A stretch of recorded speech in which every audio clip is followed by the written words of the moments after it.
Oh my god, guys. It's happening. It's happening. 5 freaking years. The hype is real, and there are so many fucking warts in the chat. Wart. Oh my gosh. Are you guys having any issues? Because this is the first stream I've done in a long time. I don't know if the music's too loud. Should probably turn that. If you guys can hear me fine, say yes.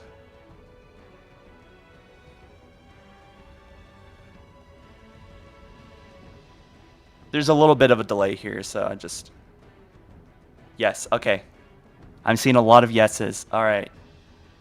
Are you guys excited for fucking Halo Infinite gameplay? Because that is what we are getting in the next, well, either 20 minutes, which would be pretty soon, because the pre-show is starting in 20 minutes, I believe. Right? Yeah. So 20 minutes pre-show, and then after that, an hour and 20, that is when the main show is going to start. I don't know if we're going to get much of anything interesting in the pre-show regarding Halo Infinite. But I'm starting to stream early here with you guys because I want to just be here when it all happens with you guys. I mean, I thought about it more and more, and I was like, okay, look, I've been following this game for over half of my YouTube career, or whatever you want to call it. I started the channel back in 2011, the day Halo 4 was announced, and, well, I've been here on YouTube for 9 years now, in 1 month. So, what I'm trying to say is, over half that time, I've been making videos about Halo 6 and Halo Infinite, and, yeah, I guess Halo 4 and Halo 5 released within 5 years of each other, right? 2012 and then 2015, 3 years later. So, this is kind of massive, you know, for the community. I mean, this is basically 2 Halo games put in one, if you want to look at it like that. So the expectations are pretty freaking high right now. I actually had a little warm-up video for you guys where we kind of...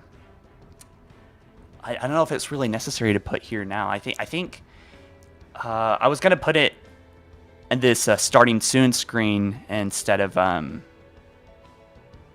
yeah. Oh my gosh, I'm sorry. I'm so distracted right now. There's just so much to think about. So, there's so many warts, you guys. Chill on the warts. Wart means go, go, go, doesn't it? In Sankili?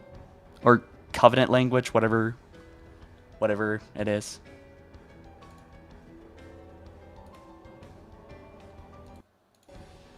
Wart. Face cam. We got a nut cam that I might throw up here soon. Because I have had blue balls for 5 years.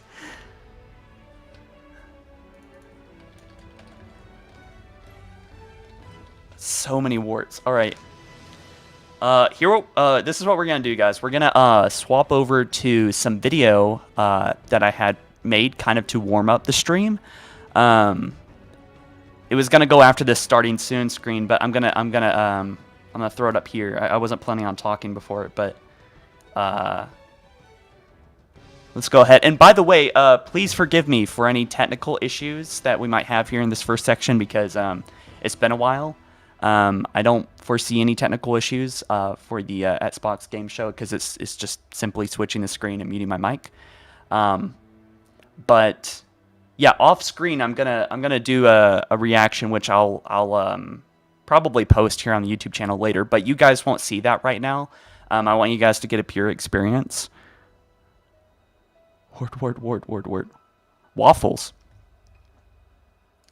All right, let's go ahead and switch gears here. Start stream.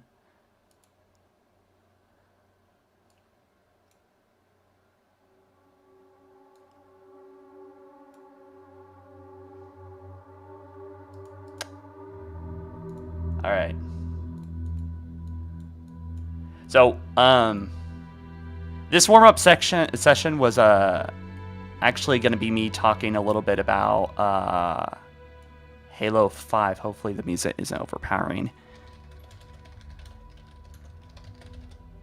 So, where we left off was kind of a weird place, kind of a massive cliffhanger, right? And Halo 5 was kind of like... We followed Agent Locke. Master Chief was like supposedly a traitor, although the execution of it was kind of like... it wasn't super great. But, I'll turn down the music just a little bit more. We followed Master Chief, kind of hunting him down, 3/4 of the campaign. And then we had a betrayal by Cortana, try to lock him up in a cryptum. And now we're kind of like, oh shit, what happens?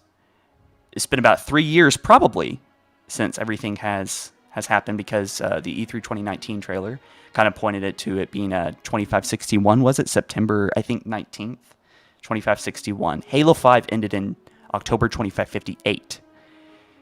So that is a lot of time for things to have happened. All right, I have no idea how they're going to do this without having some kind of flashback, but we do know that the Banished are going to be involved somehow. And guys, the wars. I thought we said no more wars. Wildlife to look forward to, for sure. on Zeta Halo. I'm really excited for this. So let's go ahead and watch some clips from Halo 5, and I'll come back at the end. All right. Located Argent Moon. Signs of hostile activity, but she's still here. Copy that, 117. Eliminate all hostiles. Secure Argent Moon. You may deploy when ready.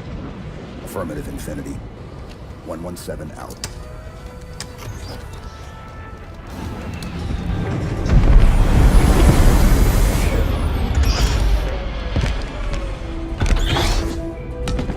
You good? Thanks, Kelly. Everyone ready? Affirmative. You good?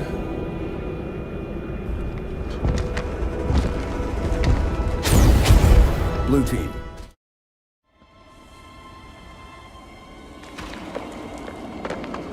Chief. The domain is open. Meridian is next. Cortana? John, the reclamation is about to begin.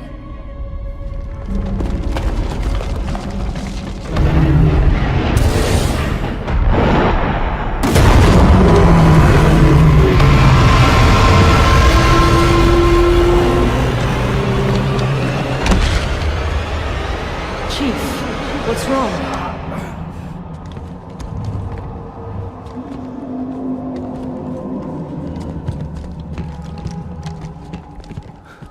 She's on Meridian. Who? Cortana. Cortana, I have failed you.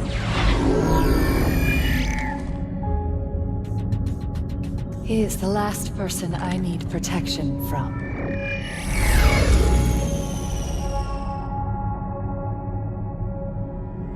Hello, John. It's good to see you. You've changed. It was time. I know we have a disagreement, but once you understand my plan... Your plan is we do as you say. I'm offering people a chance to be more than they are naturally. Like Dr. Halsey did for me. No. That monster forced you. This is a gift. Listen to yourself. Stand down, Cortana. Come home with us. It's not too late to stop this. Stop. No, John. This is too important to stop.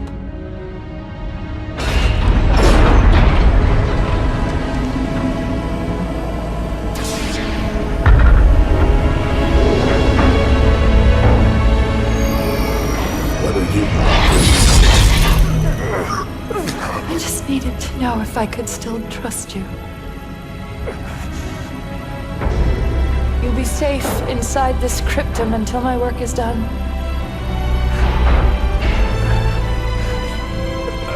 Cortana.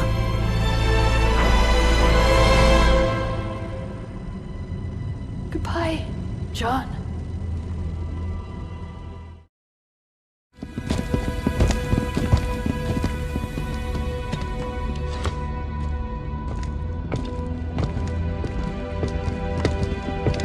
Where's Cortana? She's gone, sir. Captain Speed of the UNSC abstract. Hello, this is Private Dugan. Everything's going dark. Mayday, mayday, this is Corporal Neutral. Please to the upper Captain Lasky, distress calls, all channels. It's Cortana? Her and the other AIs are shutting down everything from Earth to the outer colonies. Roland? Found you. Hide and seek's over, Infinity.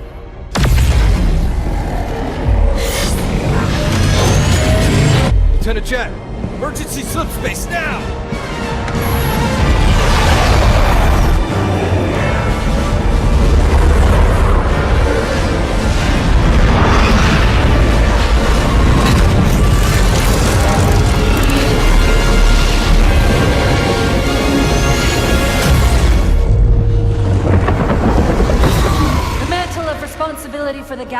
shelters all, but only the created are its masters.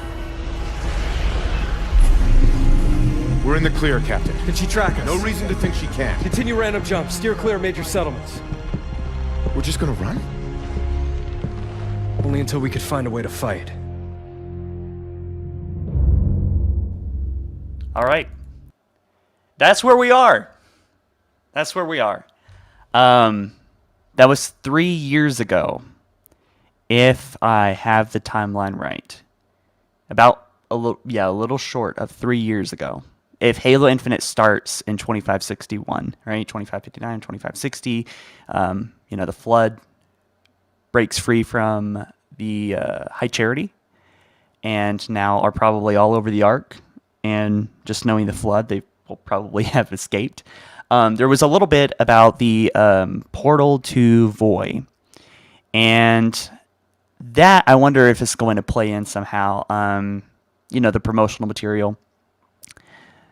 So I mean, it's crazy. It's crazy. I see a lot of Grunt Lives Matter, a lot of warts still. All right, it's all right. You guys have fun doing the warts. Wart.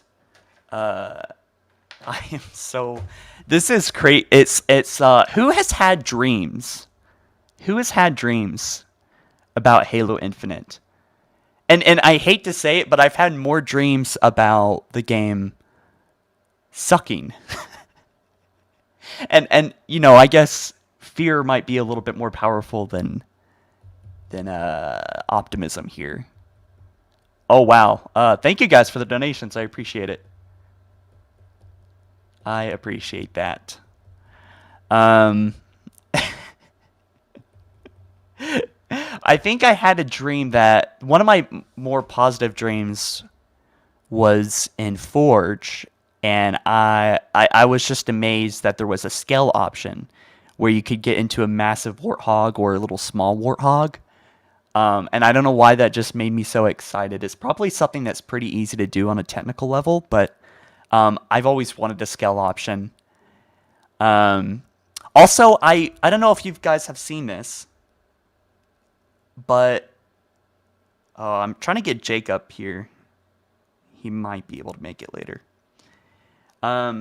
So real quick, the show is going to start in 7 minutes, 7 minutes and 40 seconds. So I'll stop talking before then. But if the pre-show doesn't have anything Halo related, I'm probably just going to kind of talk over it and then just kind of go back into if they mention something Halo related or whatever. We'll take breaks on and off. We'll play it by ear. But anyway, what I was saying, Forge. And then multiplayer. Okay, so Chris Ray Gunn made a video, the retrospective of Halo just in general. And it was so cool because I think I think most of us kind of know this, like subconsciously. Thank you for the donation. Most of us kind of know this, like what is wrong with Halo? Why is Halo 5 feel like so different than Halo? Like Chris Ray Gunn, I also agree, and I've said this for a while, that Halo 5 wasn't a bad game. It wasn't a Halo game. It wasn't really what we wanted as a Halo game. It was kind of like a run and gun, parkour, paintball, as Chris Ray Gunn put it. But, what is Halo? What is at the core of the multiplayer? What is it? It's an arena game. And all the things that make a Halo game good is the sandbox. That's really that's the heart of it. And that's why I think Halo 3 did it so well, because of the really fun pickups like the power drain, the bubble shield. These allowed for really fun organic shenanigans, which, by the way, was something mentioned a while ago. They said Halo Infinite, one of the developers said that they're interested in big team organic shenanigans, which in my opinion is what Halo's all about. Of course, there's a competitive side, but Halo 5 had nothing like big team battle-wise, only Forge maps, which, to be fair, Forge was but I still think it was kind of almost a sin to not have big team battle at all in a Halo game. And I think that's going to change here. But going on with what Chris Ray Gunn was talking about was that everything that is in Halo 5 needs to be all the loadouts, all like the sprint, the clamber, and the jetpack and everything.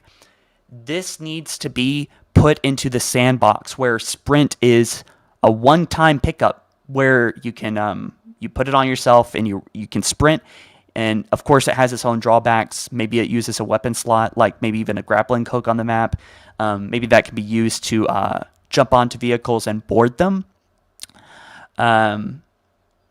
So taking what worked in Halo 5, like, things that could have worked, like in Halo 5, like the sprint, the thruster, things like that, they need to be placed onto the map. Oh my goodness, thank you for the donation. I appreciate it, man. So yeah, things like that need to be placed into the arena. One grappling hook, one jetpack. And I think things like that would have made Halo 3 even better. I think that's how you improve on the sandbox, is you add new dynamic things to the sandbox. Thank you for the donation. I just realized you guys have comments here. Did you ever have a nightmare where Chief takes off his helmet and it's Spartan Locke and he says, war, hi from Ireland? No, I did not, Scotty. But most of my fears revolve around just the gameplay itself, not so much the story, which is funny because I care a lot about the story, probably more than the gameplay itself. But Angst Ireland says, hey, HaloFollower from an OG Halo CE player. Thank you for what you do. Keep it up and keep fans like us up to date on the good discussion. Can't wait for the reveal today. Yes, same here. We are just minutes away, so maybe we should get that up on the screen here.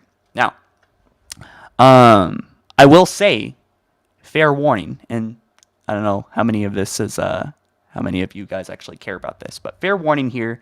I think the stream here is running at 720p. So if you want a really high quality experience watching this for the first time, then you should probably go watch it where it is officially, like on youtube.com/atsbox. But if you want more like more interactive experience with me here and I guess more community based or whatever, focused on Halo, because they're probably not only going to be talking about Halo at this event, then stick around. I really love the discussion we're having so far. So yes, holy crap, 4,300 viewers. That's insane. Cortana is the CC. Grunt Lives Matter. Okay, the comments are going by way too fast. Also, cheeky plug for... We might have time for that. Let me see. My friend HaloVFX and I were wanting to put our thing. We don't have enough time for anything else than this, I think. We might have just a second, because it's only 1 minute long.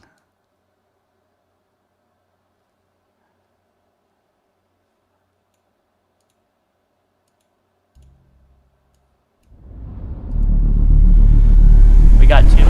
We'll have enough time to watch this, guys. Don't worry.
All right, so just to clear up any confusion, guys, that is not Halo Infinite. I probably should have said that a little bit before. That is my friend HaloVFX's project Charity Falls. And if you refresh the stream, you will see that I posted a link down in the description. You can also check him out on patreon.com/HaloVFX. That stands for visual, FX. So that isn't Halo Infinite. But yeah, that was just a project that he is working on, which honestly looks just amazing. So we're going into the pre-show. The pre-show is going to be about more community-based. I heard there's going to be some Halo Infinite stuff here, but we really don't know. I think it's just coming down to speculation and rumors. But I don't have big expectations. It's 1 hour from now that thing should kick off.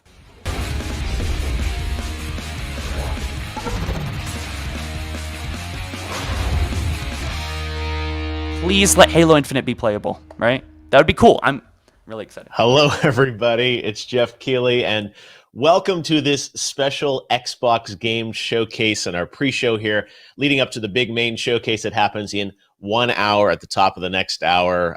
Welcome to YouTube Gaming and our exclusive coverage. This obviously is a different year for all of us in 2020, and normally every year I love getting together with everyone around the world to watch all the E3 events, but this year, of course, given where the world's at, we're doing things virtually. Before we get into this, I certainly want to acknowledge everything that is still happening around the world with the COVID pandemic, and certainly hope everyone is safe and feeling okay today and excited about video games, which I think have been a source of comfort for many of us in 2020. So today is really about celebrating games and the future of games and where games are going in the future. You know, this is still a big year for games and that new consoles are launching. And today is all about Xbox and the Xbox Series X, which is coming out this holiday season. Although today is less about hardware and is going to be more about the games. And in our pre-show, we've got a lot of great guests joining us to preview what we expect from Xbox. And we also have some world premieres and some great new game stuff to show you guys as well. The Xbox story for Series X, of course, started last year at the Game Awards when we revealed the Xbox Series X hardware on stage. I certainly miss memories of thousands of people together and the excitement of shocking the world with that announcement last year. That was such a special moment that no one had any clue it was about to happen, and we revealed the hardware there. But of course, everyone wants to know about the games that are going to run on the system. And today is all about a game that was sort of mentioned in that teaser, Halo Infinite. We are going to get a first look at the gameplay of the campaign of Halo Infinite in the Xbox Game Showcase. That's something that we're all very excited to see. I'm sure we'll be talking about that a lot over the next hour. And Xbox has already said we're not going to hear a lot about hardware today. We don't expect to hear the release date for Series X. We don't expect to hear about pricing. It really is going to be a showcase all about games and focused a lot more on their first-party studios, meaning games that are coming exclusively to the Xbox ecosystem, which of course includes Game Pass and PC and even xCloud. There's a lot to talk about kind of what Xbox is doing with gaming and their approach. So we've got some world premieres for you, and we've got a lot of guests. So let's get ready for the countdown here. 58 minutes away from the show. Before we get to our first world premiere, though, I want to welcome some panelists to talk about what we're expecting today from Xbox. So first up, joining me is my good buddy, Jack Septic Eye. Jack, welcome to the show. Hi, it's good to be here. Right. Thankfully, it's a reasonable hour. Early in the morning in Los Angeles. We've also got Lauren Side here. Lauren, how are you? Hey, good. How are you? I'm doing fantastic. Good to see you as well. And finally, we've got a guy who got to go up to Microsoft and check out the Xbox Series X hardware before lockdown. Austin Evans. Austin, good to have you with us, man. Hey, Jeff. Thanks for having me, man. Yeah, great to have all you guys here. So let's kick things off here by talking about what you want to see from Xbox today. They had an event back in May that people wanted to see even more from. They wanted to see, more gameplay, more games. They wanted to see Halo. They're going to deliver that today. What are your expectations as fans of games? What do you want to see at the top of the hour from Xbox? Let's start with you, Jack. The big elephant in the room, the big chief elephant in the room is everyone just wants to see Halo Infinite. And I'm really curious because I'm not the biggest Halo fan, but this one has kind of gotten me intrigued and excited. So I'm curious to see about that. I want to see more Hellblade 2 if we're going to get some of that, because when we saw that trailer at the Game Awards and we were sitting in that theater and that music kicked in and rocked everyone's socks, I was really impressed with that and seeing what the hardware could kind of do in engine there. I'm a sucker for FromSoft games. My heart's going to be broken when we don't see Elden Ring today, but it's been so long since it was announced. I need to see it somewhere and see that it still exists. And as long as I get a good world premiere, I'll be happy. Oh, wait, we got the world premiere voice guy actually doing the voice here when we come to our first world premiere. So it's Christmas. I'm here to take care of you. But yes, as you said, everyone would love to see Elden Ring. Everyone would love to see new game announcements too. You mentioned Halo. Lauren, is that the big thing for you? Like seeing Halo, what are you excited to see? No. So I feel like Halo was like my first introduction into like first person shooter games and why I should not play them because I'm horrible at them. But that was like my first, it holds a special place in my heart because like that was the first time realizing I was terrible at them. I'm really excited. I'm big into like psychological horror games. So the medium, I really, really want to see more about. I want to see gameplay. They haven't told us a whole lot about it, but I'm living for it, like the Silent Hill music, everything. And Everwild is the other one I'm really interested for, like to see more about because both of those are kind of a mystery. I haven't seen much on them. Oh, that's great because as you said, there are lots of other games across the studios. Everwild that they teased last year at EXO from Rare looked really interesting. I agree. Hopefully, we'll get to see something on that. Tim Schafer's got Psychonauts that they acquired that studio. Hopefully there'll be an update on that one. And they said Microsoft's got so many studios, so many games across the portfolio that I think we'll get hopefully some new game announcements and also some updates on those existing ones. Austin, you are one of the few people I think in the world that got to check out Series X. I remember you did you got to check out Gears, how that was looking on the hardware and everything like that. So you have a really interesting perspective on this. What do you want to see at Xbox today?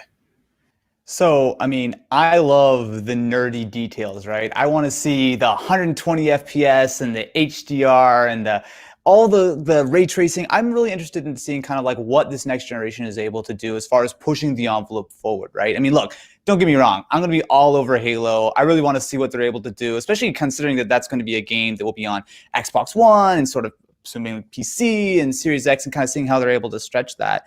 And I'm definitely a huge fan of the Forza franchise, right? I mean, that's sort of been really, you look back at the Xbox One generation for me, I have definitely spent more time playing for the Forza games as well as the Horizon games more than anything else, right? So that's definitely has like a special place in my heart from the gaming side. But what I'm really curious about is getting a really good look at kind of what this new slate of titles look like, right? I mean, obviously we know that there are a bunch of games that are coming out sort of holiday season. I'm assuming we're probably going to see some games kind of teased for the next maybe year or two or whatever the case is. But I really want to see a good sense of what the Xbox Series X is capable of, right? I've seen little bits and pieces. I got to try a couple of tech demos. I know the specs. I know all the kind of the basic stuff. But what I really want to do is kind of see how all of that comes together and brings what this next generation is all about. Yeah, no, I think that's a great point. It's, they keep saying how powerful this console is. Like we want to see that power, right? And see what this is able to do. And Microsoft's philosophy on Xbox that Phil Spencer has expressed is, a little bit different than PlayStation. That they're saying that all these games are going to show you today conceivably will still work on your current Xbox, will work on PC, and they might, they work better on the new Xbox. But I'm curious for you guys, how does that affect your sort of decision on what you're going to do with Xbox? Like what's going to cause you to want to upgrade to the next system? Because it's different. That Halo, as you said, will work probably on, if you have an Xbox right now, it'll work on the current system. So I assume part of what they have to show today is why it's going to be even better on the next one. Yeah, I think for definitely what I expect.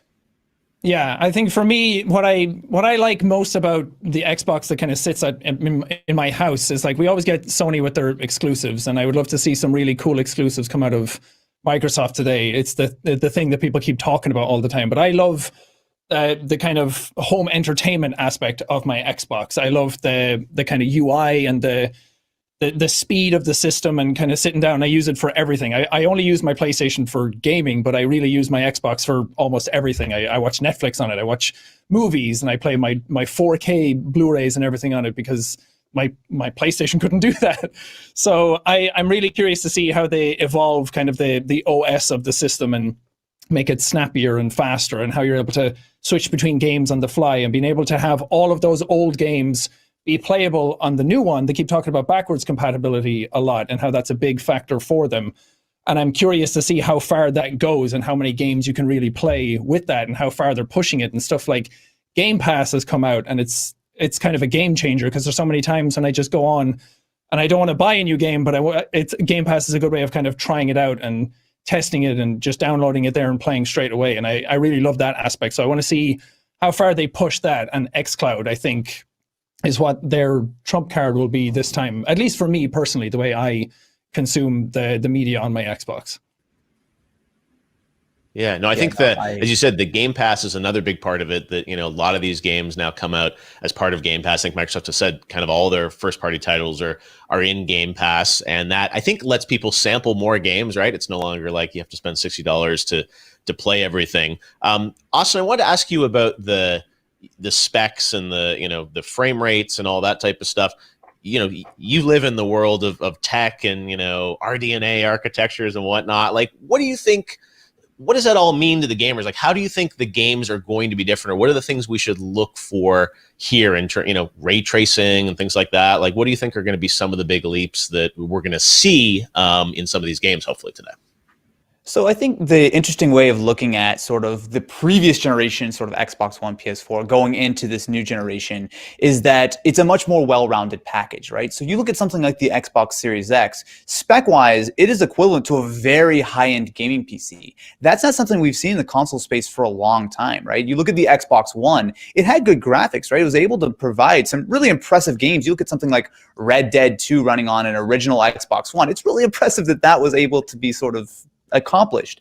But the thing is, this generation, with the Series X, we have not only the SSD, which I think people are going to very quickly get used to, not minute load times, but a few second load times. But also you have that really powerful CPU, which is going to enable these bigger open worlds, sort of more interesting looking physics. And then you have on the graphics side, not only sort of more detailed things, and I think the higher frame rates are something that, especially as more and more TVs are developing that sort of tech, that people are going to really start to appreciate. But also these new features like ray tracing, right? Which are just going to help ground these worlds in a much more sort of realistic sort of location. Like, I guess for me, it's more about making the console a much more complete package, right? You're not sort of sacrificing because you're playing on your PC versus your Xbox or anything. Like, you're going to be getting a very similar level of performance. And in a lot of cases, something like the Series X is going to be significantly more powerful than any other gaming device in your home. Yep. All right. Well, hopefully we're going to get to see some of that. Lauren, you get the last word here. Anything you're hoping is a surprise today? You talked about some of the games we know about, like the Medium and Everwild. Anything that you're secretly hoping they show here in some way? I was looking yesterday to see if there was anything I could think of that like they could surprise me with. I've personally been more of like PC gamer, PlayStation. So if they can surprise me and pull me in with more like Xbox exclusives, I mean, Game Pass has been a game changer for me. I've been using that a lot lately. So just like bringing me into that ecosystem, if they can do that, like then they've surprised me. So no, and that's part of what they're trying to do here. Is you said, you can play all this stuff on your PC, you can play, on your phone via xCloud, and like, bringing more games to more people. So as you said, hopefully we'll see a bunch of games today, right? And we know Halo is going to be a big focus, but obviously they've got a lot of other things to fill out that hour. All right, well, thanks, Lauren, Austin, and Jack. We will see you guys later. We'll all be watching live, and we do have some special world premieres throughout this show. We've got a number. I think we've got over, a half dozen things we're going to show you guys over the next 45 minutes here to give you a little preview of some stuff that will be coming to Xbox. And we're going to start right now with this world premiere announcement. Check it out. Oh my God. World premiere. Oh my God. All right. Buckle up, guys.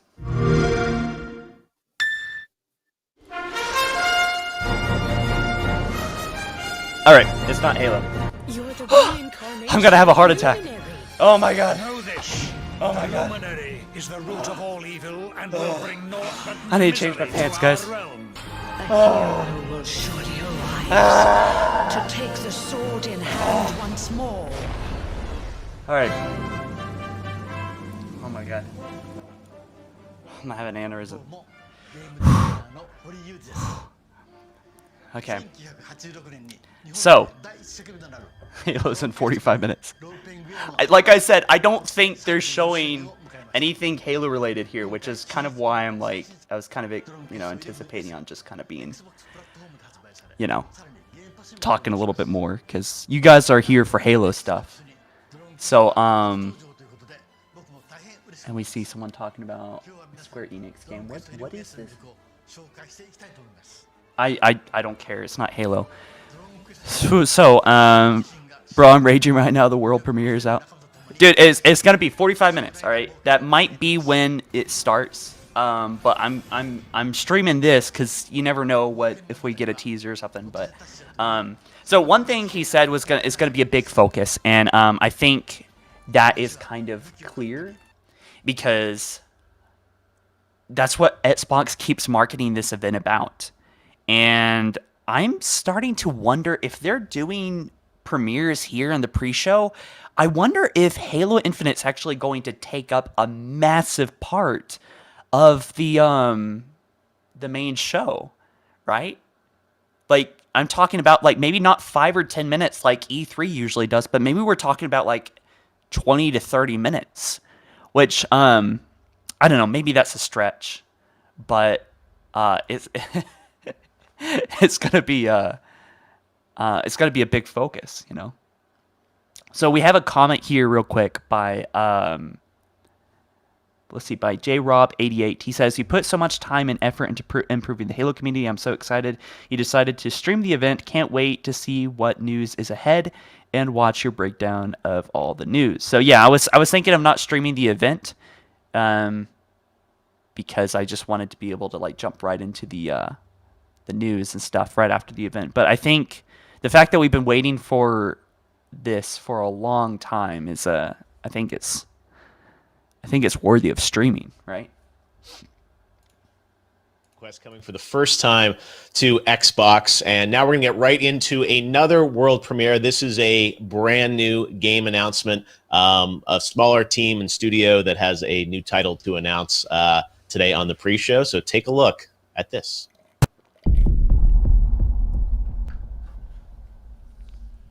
All right, so this is yeah. We're probably gonna have a lot of this. We're like, is it Halo? Is it Halo? I don't expect any side releases if you guys are expecting that. I don't expect like Halo 5 ODST or anything like that. I think this is just gonna be purely Halo Infinite stuff. So the fact that there's going to be a lot of pre-show stuff happening here, I think we're just going to jump to some gameplay real quick that I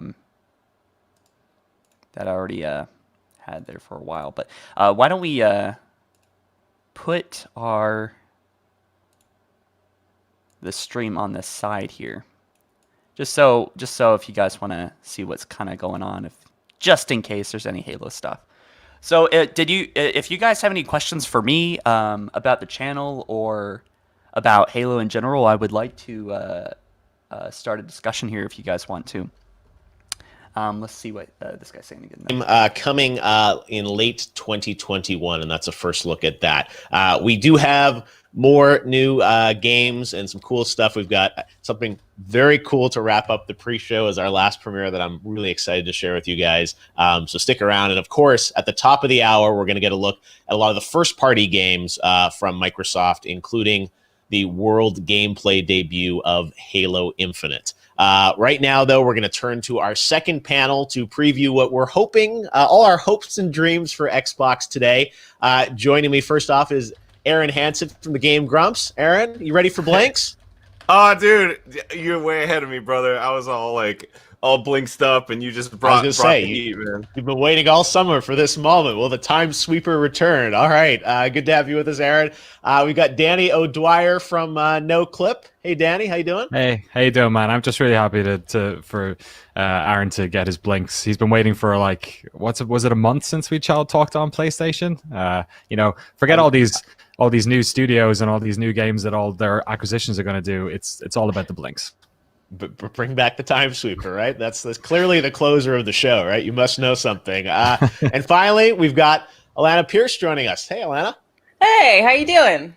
I'm doing great. All right, you're all chipper. We're ready to go. This is Xbox Day. Going to be hopefully some excitement for all of us with what Xbox has in store. So we joked about Blinks, but Xbox has a lot of franchises, a lot of history in gaming over the past 20 years. I'm going to open with the same question I had for the last panel. What are your hopes? What are your expectations? What do you want to see from Xbox in this next hour that's going to, convince you that they've got a lot of great stuff and, charting the future of gaming? Aaron, let's take Blinks off the table. Beyond that, what else can they do for you today? Well, if I'm going to be honest, man, I want to know what the heck's going on with Exomecha, because that, I was not expecting something like that, and holy That's crap. A Transformer action? That appealed to, my 80s, early 90s culture mind. I was just like, it's just big silver robots punching each other, and there's a robot dragon, I guess, that breathes fire. Great, I'm in. Let's do it. All right, so guys, they're kind of talking about different unrelated things to Halo. You visit a lot of studios around the world. So again, I want to keep this stream kind of strictly focused on Halo because that's what you guys are here for. I have a few comments from you guys. From your perspective, and let's go ahead and get to the first one. They say, "What are your speculations about Halo Infinite being a spiritual reboot?" So I think Halo's first or second mission, named Halo and Silent Cartographer, that's going to be a big part of it, and I think that is a major focus for them to have that kind of linear type open world gameplay where you kind of choose how you want to engage the enemy. I've talked about this a lot, but for the sake of convenience for some of you that might not know, that's what I think this game is going to be really heavily focused on. I don't think it's going to be I've said this many times, that the game's going to be like Destiny, but really the whole time I should have been saying it's going to be like Halo CE's second mission. So that's what I think about the spiritual reboot. As far as other things, just look at the new cover art. The cover art, my goodness, guys. It's just beautiful. But we have another comment. Would you ever do a big custom game with your fans? Yeah, I haven't done one in a really long time, but that is something I am intending on doing. Forge was kind of broken at launch. Otherwise, I probably would have had some custom games running up. I do occasionally like making Forge maps. And infection modes, I love those kind of drive or die or run for your life or fat kid game modes. So I'll probably be doing some of those with fans. Would you prefer sprint or no sprint in Halo Infinite, HaloFollower? It really depends. I think sprint has a place on big team battle matches, but the gameplay you're seeing here, I don't even know if sprint is really necessary. I think that it could be a pickup that is fairly common in the map. But I just prefer things being pickups. Now that I really think about it, it adds to the sandbox and it doesn't take away things. And losing sprint after you die, if you don't have that pickup or the weapon slot or ability slot, whatever. Oh, this kill is so freaking funny. I'm really proud of that kill. That's a funny kill. So, yeah, and I think we have... No, that was it. We have a comment from Argent. Thanks again, man, for the donation. He's say, gonna just drop this here again. Also, HaloFollower, this donation is also an invitation to play our Bungie Police event in Halo 5 sometime. Just DM me at Argent Ireland 0101. All right, I'll go ahead and save that for later. Thank you, Argent, for the invite and donation. Appreciate it, man. Let's tune into the event real quick and just see what they're talking about now. And that you're going to sort of get all these games, all this content, and that'll mean big games, but also potentially smaller games that people are more likely to sample, which I think is a huge opportunity here to see a diversity of content. That there'll be some stuff for the super core gamers, but maybe some stuff that's a little broader in its appeal too. Let's talk about Halo. They've done a very good job over the past week hyping everyone up around, Master Chief's return.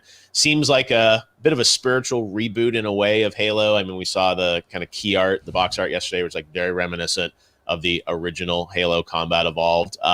We know we're going to see the campaign today. We saw think it was last year at E3, we saw kind of we've actually passed 2 E3s. We saw kind of teaser assets for Infinite. Originally, we saw kind of the engine, and then last year we saw, sort of an in-game sequence, or at least rendered in engine. What are your hopes? What does Halo have to do? Obviously a legendary franchise. I think there's a big opportunity here for them, but it's a very competitive space with first-person action games right now. What do you want to see in a new Halo? What will convince you that Halo's back on top? More Chief, less Locke. That's my number one.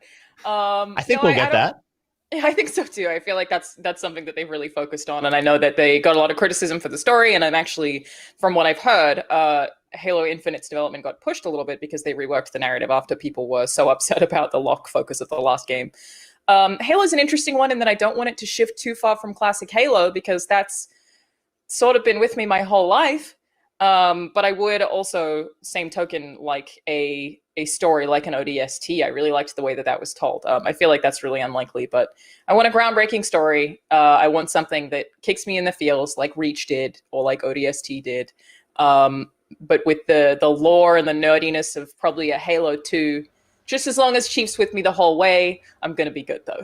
Yes, I completely Yes, as you said, a focus on Master Chief. In terms of the style of gameplay, Danny, we see kind of first-person games going in different directions, with co-op, with other sort of, aspects to it.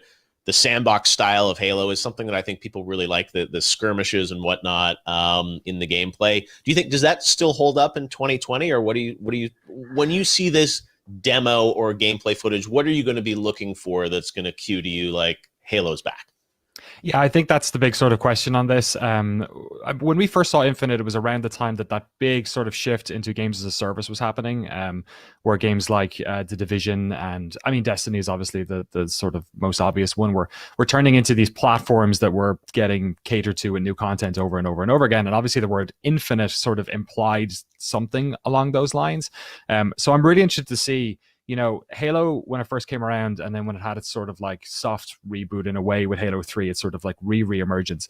I feel like it was very much a game that was pushing both single player and multiplayer, and also just a lot of interconnectivity with different types of modes and stuff. So it's always been on this sort of bleeding edge of like gameplay design. And the other side of it that I'm really interested in is just how the Slipspace engine works, because they've had access to the hardware, or they've known what the hardware was going to be like longer than anyone. So really, we always look at the Forzas as the, beautiful showcases for new hardware. But I think in the same way, whatever we see from that gameplay is going to give us a real indication of just how good games can look on this system. No, that's a great point. I think, as you said, this is hopefully going to be the high bar of, what we can look for visually and in terms of gameplay and the experience with it.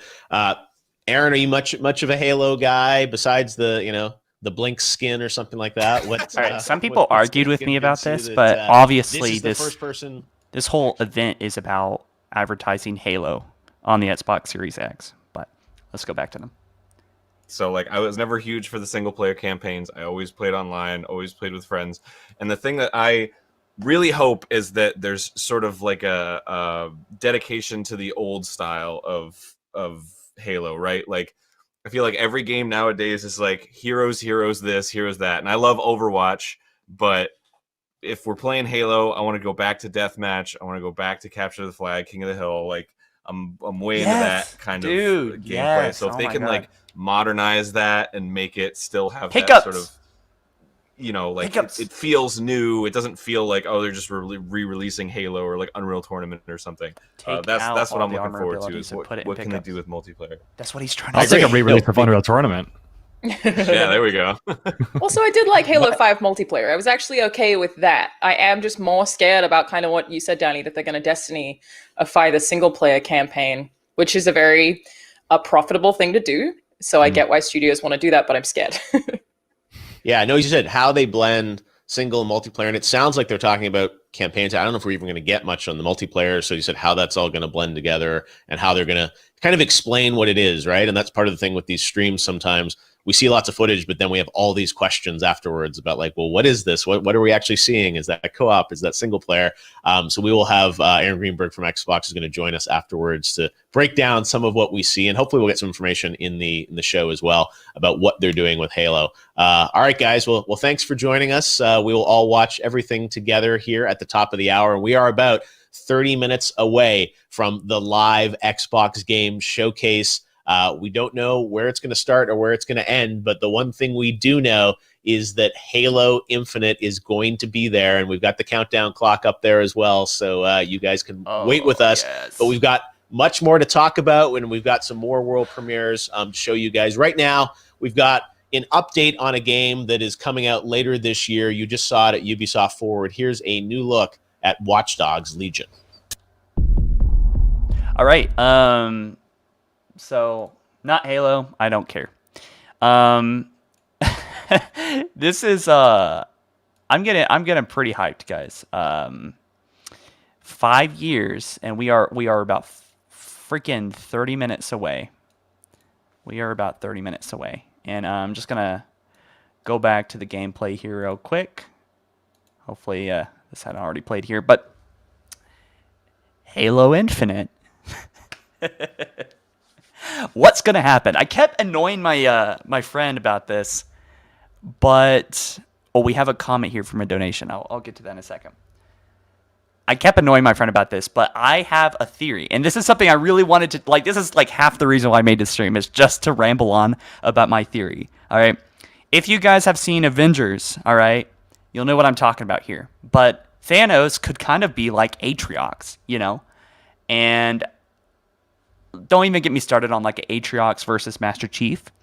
But I do think Master Chief is going to encounter Hyperius.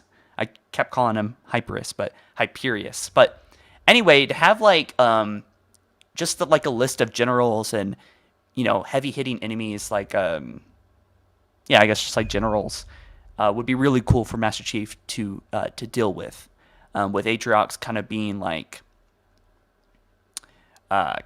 the major last final boss fight or whatever. And I hope it's not something like I hope it's kind of like Tartarus, like from Halo 2. It's been so long since I played that. But I really would think it would be awesome if the Halo Infinite gameplay demo or whatever, or the trailer portion, like the cinematic kind of story portion, shows off Atriox torching the Infinity. Like it's just destroyed. And it would be really cool if, like, you know, this is probably, you know, I'm not a writer at 343 for a reason, all right? It's just my ideas. But to give you some food for thought, Atriox putting his heel on Thomas Lasky's head and asking for information about the key to Halo, how to fire it, who has the key. I forgot the name for it. But yeah, you guys know, like, the key you need to fire the Halo ray. So that would be pretty cool. Having some kind of like oh shit moment would be really cool. So we actually have a few donations here. I don't want to miss them. Let's go. Let's kick Atriox's butt for $5. Thank you, Juan. Actually, Juan. I'm sorry, I'm terrible with names. And the Tank 1337. My goodness, dude. Thank you so much. $20 donation. Since Halo Infinite is like leaning towards open world, do you think it would probably be better than the Destiny 1 and 2? I think they're going to be different. I think Destiny 1 and 2, they have their own unique things that make them like really special versus like things in Halo. It's just a different game. But when I talk about it being the same as Halo, I'm talking about it in being form of like, it's got a linear path set out for the player from, point A to point B. The index, right? Thank you. HaloVFX just told me that. But it's got a path from point A to point B. There's a place where you're supposed to be, which I guess in every open world, that's kind of the case. But it's more like linear based. I'm just hoping that all the mountains and all the things aren't off limits. I think that would be pretty annoying. Who is this guy, Daddy HaloFollower? We have a couple more donations. Ants Ireland, thank you again, man. $5. He said, one more ODST relief drop here, but I'm going to be cheeky. This is the shout out to my fellow BPMC community members as well as all of you here. So shout out to you guys. Also, no R in angst. Is it angst? I'm sorry. I don't think I'll be able to pronounce your name. And I don't have the luxury of being able to edit out mispronunciations here or voice crack. So you guys will probably hear a voice crack or two. Maybe many. What's Ninja talking about? Oh. Let's see what they're talking about here. I saw this and got excited about the brand new game from a smaller studio that you haven't heard about, but I think looks pretty cool. Check. So yeah, my friend was just like, "Oh my gosh, Ninja's on."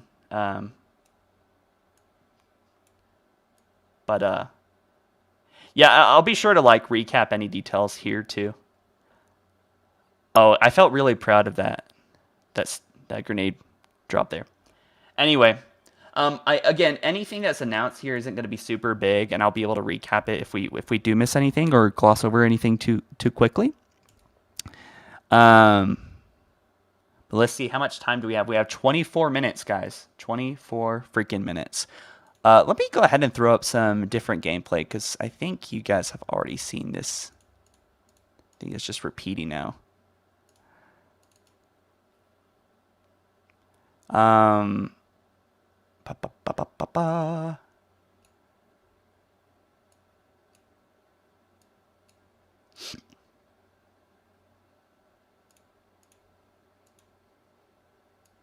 There we go. All right, yeah. If you guys have any questions for me or questions about Halo, I would love to recap that. That you're gonna miss some donos. You already did. Yeah. Let me get back into this. All games matter. So ZN said, I just hope they do good exposition. Like I'm lost in the lore. I just want to play the games. I don't even know what you're talking about. Yeah. Well, there's plenty of lore videos. Hidden Xperia covers some really insane, crazy stuff. I've covered some pretty funny things too that kind of shocked me along the way while writing the script.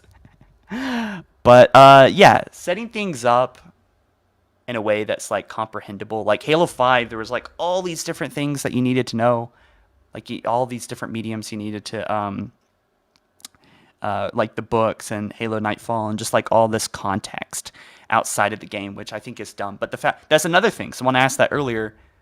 What do you think is going to be changing about the spiritual reboot thing? Is that, well, Halo CE, it had a lot of mystery in it, but it wasn't like game breaking. It wasn't things that you needed to know to understand what was going on necessarily, or at least the things that you needed to know that were absolutely important for the game. Yes, so also, I did want to talk about the channel a little bit. Doing, yeah, lore videos. I'm probably going to be doing lore videos pretty soon here too. So let's see. We have a few comments that just came up. Is Halo coming to PC? Yeah, Halo Infinite is coming to it's coming to PC, sorry, Xbox One, so current gen, and then Xbox Series X. And this is kind of like a part of the idea that Xbox wants to keep things open. I think I read an article the other day, them saying that they didn't want that they're not going to have exclusives on Xbox Series X for like the next 2 years, which is crazy. And I think it's a huge step forward. And I don't know. I don't quite know why Microsoft is doing it, but I know it's earning them a lot of love, a lot of good PR. And it was kind of like the opposite a few years ago where PlayStation was kind of kicking Microsoft's butt. There was that guy that was before Phil Spencer, there was another Xbox guy, and he was the one that announced the DMR, and then Microsoft just had terrible leadership, like the deal with it that you don't own your games, things like that. Austin Miller said, hey, just wanted to say thanks for making me such a big fan over the past 8 years. That's awesome. You've been watching for 8 years, Austin. Yeah, some of you guys were kids when you started watching the channel, and now you're like in your going into your adult years, which is insane. I know for me, I was I didn't have my driver's license back then. I was super young. If we had more time, I would show my first video on Halo 4. The very first one I made June 6, 2011, because it is funny. I was talking about flying squids and everything. It was just so funny. But Random Review said, "Hey, HaloFollower, I've been watching you since I was 12. Now I'm on 21. That's insane, dude." 12 and now you're 21. Damn. Time has really passed us by. Oh, so Jerome. Someone mentioned Jerome earlier, and I apologize. It was a donation comment. Jerome. So that may have been you, Austin Miller. So the Spirit of Fire. Oh, okay. So they're talking about Halo. We'll touch upon this again soon.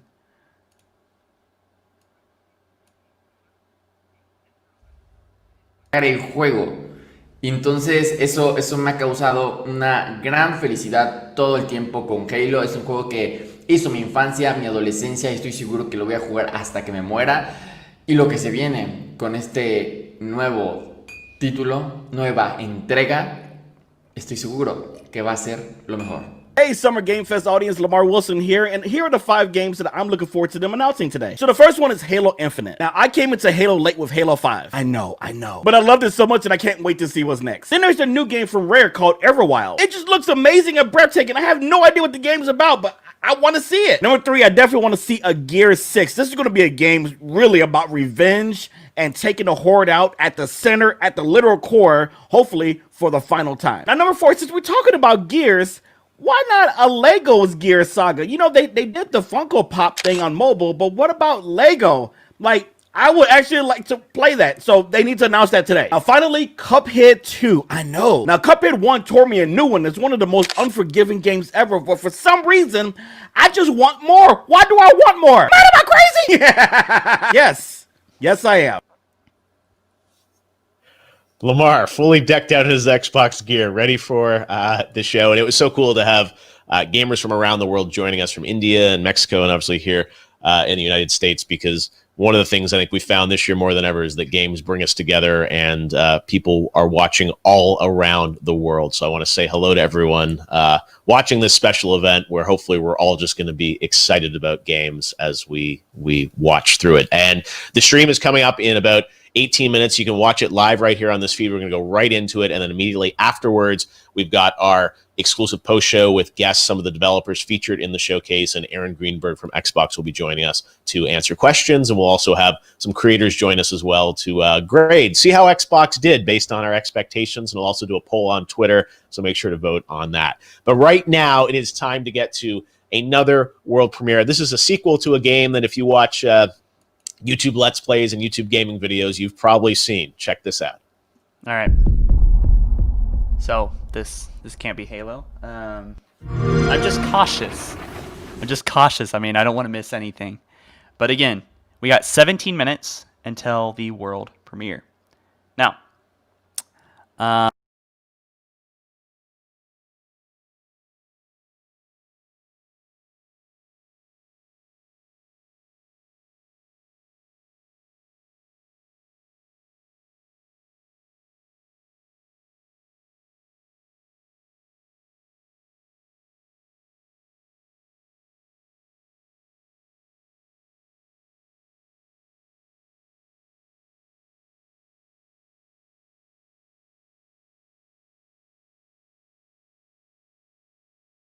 okay. Wow. Okay. I feel dumb. I was just talking to myself for a while there. All right. Let me start over. We have a comment from Austin Miller. Thanks to you guys for not hearing that. All right. So I forgot to turn off my mute. We actually have a new comment before I get into Austin Miller real quick. He says, Tyler donated $5. He says, do we know if the game will be cross-platform so we can play PC and Xbox players together? I have no idea, and I don't know if that's going to be at launch. But yes. All right. I'm so sorry, Austin Miller. I think he's donated a couple times wanting me to talk about this. Do I think Jerome will show? I don't know if he's going to show today, but I do think at some point he is going to show up in the campaign, because the fact that the Banished were shown off in Halo Wars 2, as well as the Spirit of Fire, right? And then the fact that they're pretty much confirmed to be in the game and a major villain, hiding in Master Chief's visor on the cover art, I think is it's pretty much all the proof we need that they're going to be a big villain, which is kind of giving me the theory that Halo Wars 2 was a way to set up the story for Halo Infinite, to give context, give a proper introduction to the Banished, which is good storytelling, but they're kind of setting the stage for, the Banished and what they're kind of after, which is the Halo rings, probably. They were in Halo Wars 2, albeit their motivation wasn't really completely clear. But I think Jerome, Red Team, I don't know if that will give much room for Master Chief to shine, or Blue Team to shine, or, God forbid, Agent Locke to shine. But I do think that Jerome will play a part. So yes, Austin, I do. A lot of people are talking about a face reveal. I'm probably gonna do that not in the stream, but because I don't want anything really to interrupt y'all's experience seeing the gameplay coming here in probably 14 minutes. By the way, my goodness. But I'll probably be recording it on the side with maybe my phone, and I'll probably be freaking out, albeit muted, so you guys can enjoy the gameplay, and then immediately after we can go into the kind of my live reaction a bit. Although, I don't know what do you guys want? Why don't we go ahead and make a poll? Because I think that would probably be the best way. I don't know if y'all want to see. Forgive me for doing this last minute. This stream is all last minute, but we're gonna do a little poll here. All right, so type.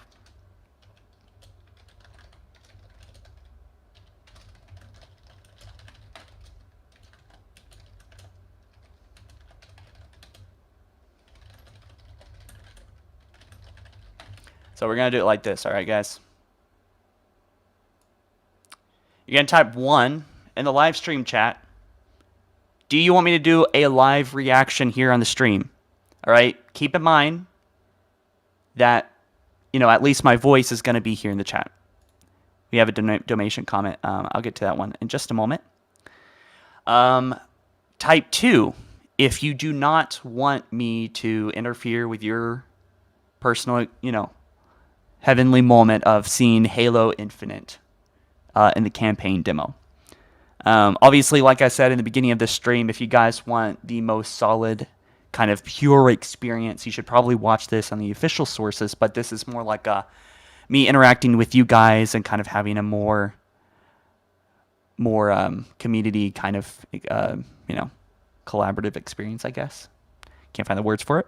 We have a £5 donation from KH284. She says, "Hello from Homefront developer here. Just wondering if you're ever going to review Halo mods from other games such as Homeworld." And then he gives me his Discord. Yeah, I'll look into it. I've never heard of Homeworld, I don't think, or I've heard of Homefront, but yeah. Anyway, let's go ahead and look at all the number 1s and number 2s. I'm seeing a lot of number 1s. Now I'm seeing a lot of number 2s.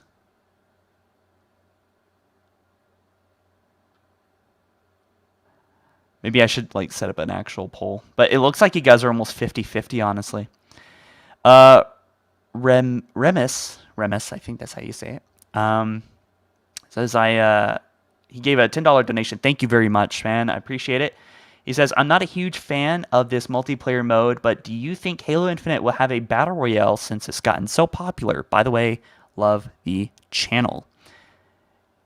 It's hard to say. They said they're not interested in BR, but I have to be kind of conflicted about that.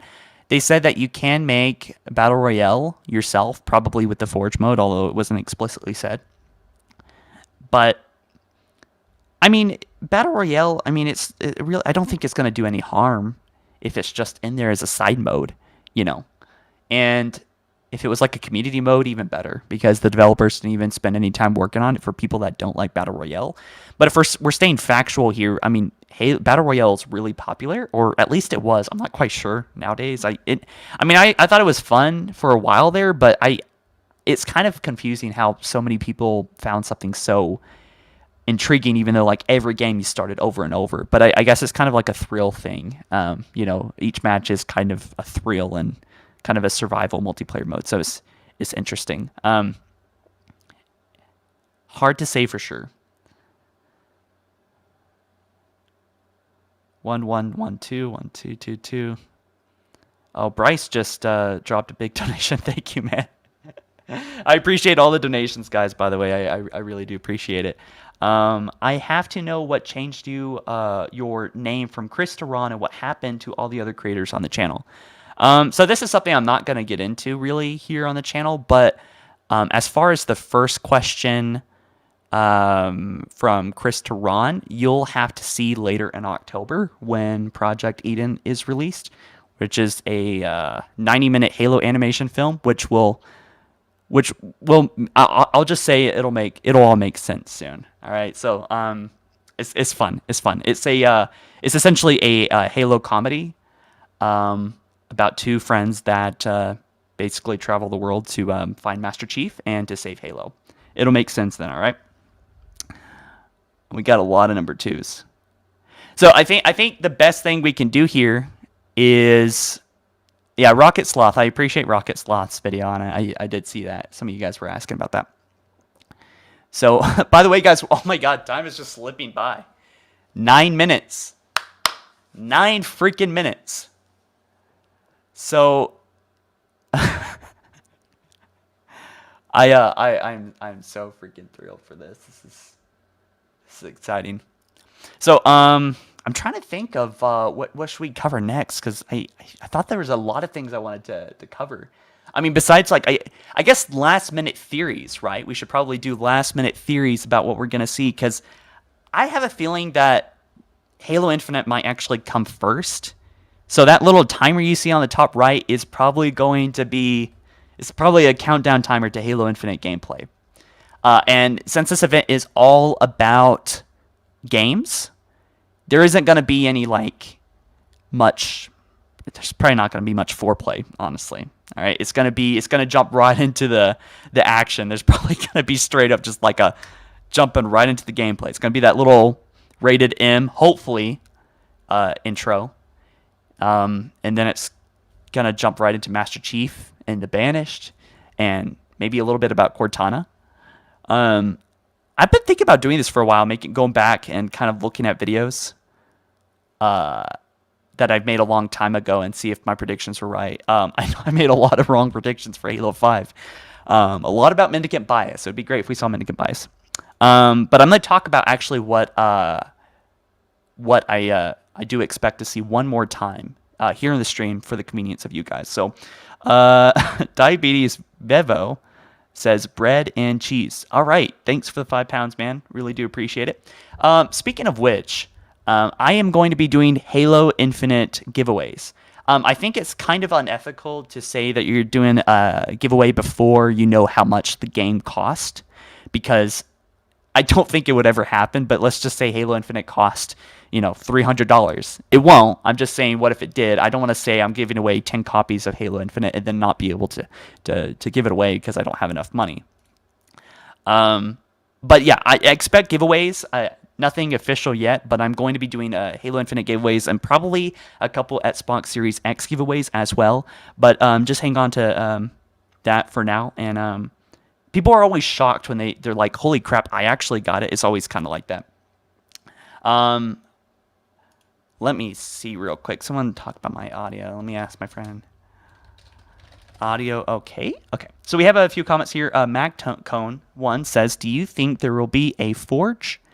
Yes. And how do you think they're going to use it? Also, can't wait to see the new vehicles and enemies, new AI system. All right. Audio's all good. 6 minutes left, guys. All right. Do you think Forge? Yes, Forge is already confirmed. Do you think they're going to use it?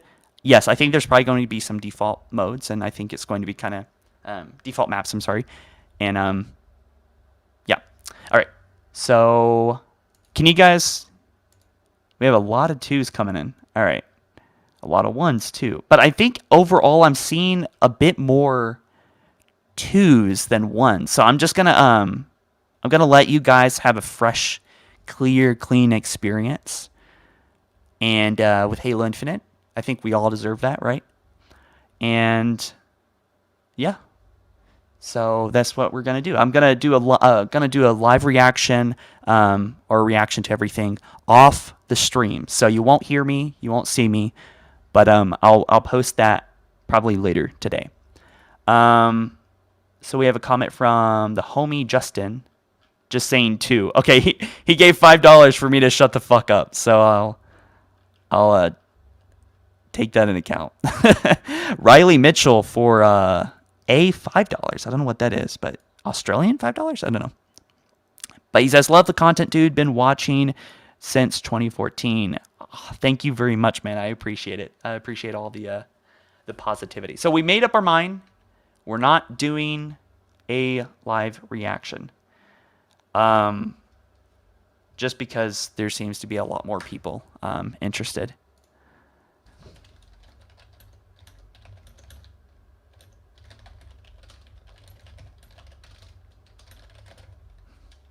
I'm gonna bombard my friend real quick, and I'm gonna see. All right, let's see. Yo, Brendan. Oh shoot, I can't hear you for some reason. Are you talking? I'm here. Oh, hey. Yeah. You're What's up, man? You're on with 4,957 people. Any last minute predictions?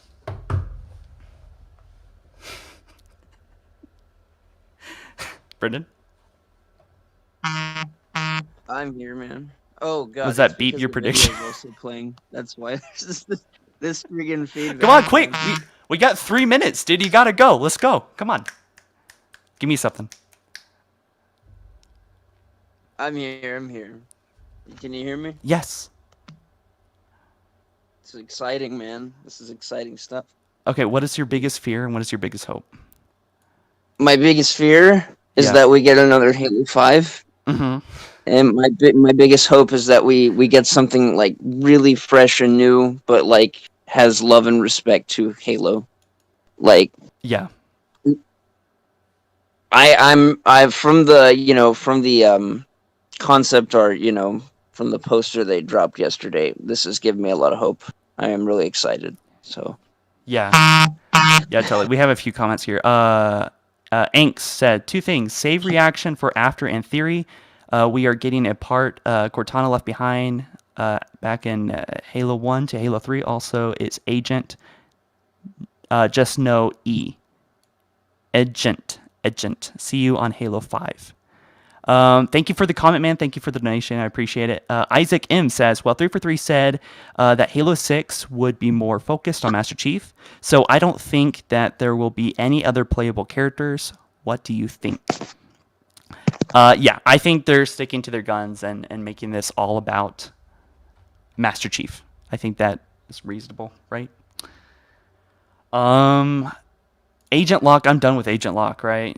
Brennan, you done with Agent Locke? I don't give a shit about him. I am so I don't care. Like I said, I never cared about his character. Everyone cares so much fucking more about a nameless pilot in the first 2 minutes of last year during the cutscene than they do about fucking Agent Locke. Who's had an entire Halo movie about him, which Master Chief hasn't even had. I don't know what they were thinking.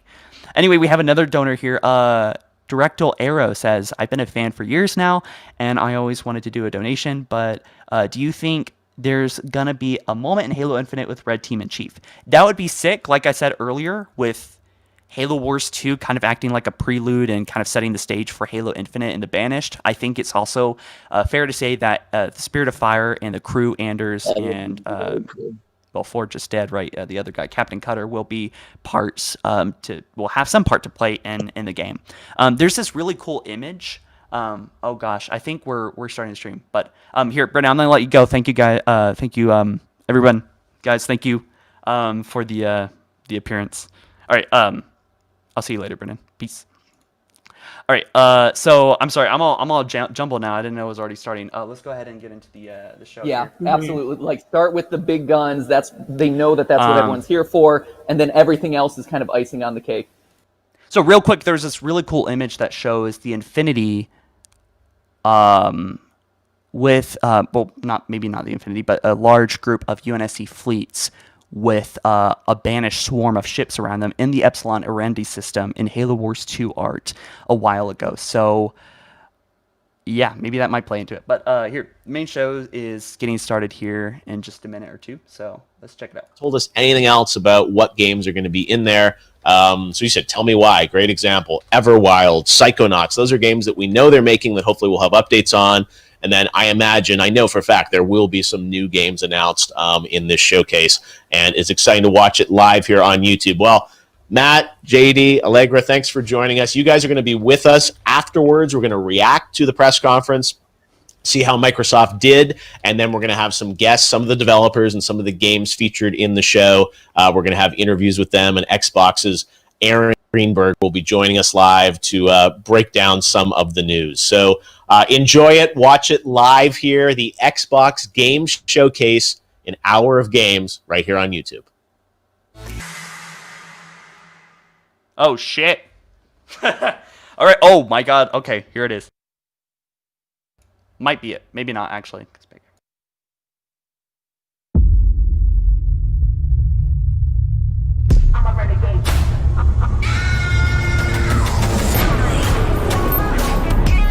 Oh my God! All right, guys. So the main show has just started. Share this stream on Facebook and Twitter, and with your friends on Discord. We are a go. This is the main show. Halo Infinite is confirmed to be a big focus here, and grab a couple pair of pants if you guys haven't already. Here it is, finally.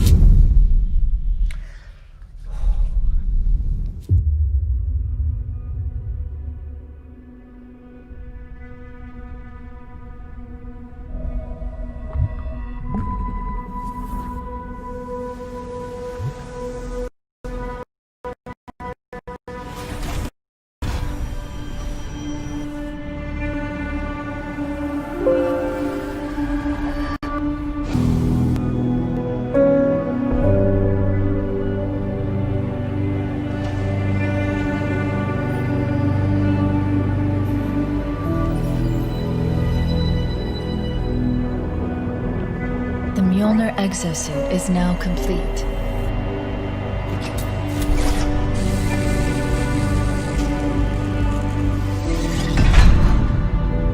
Even though this technology will save humanity in the war to come,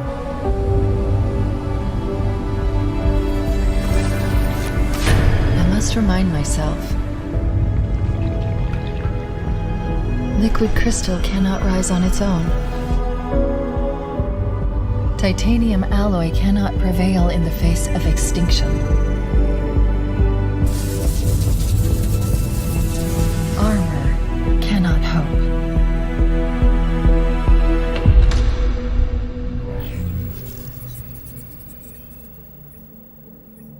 It all means nothing until you step inside.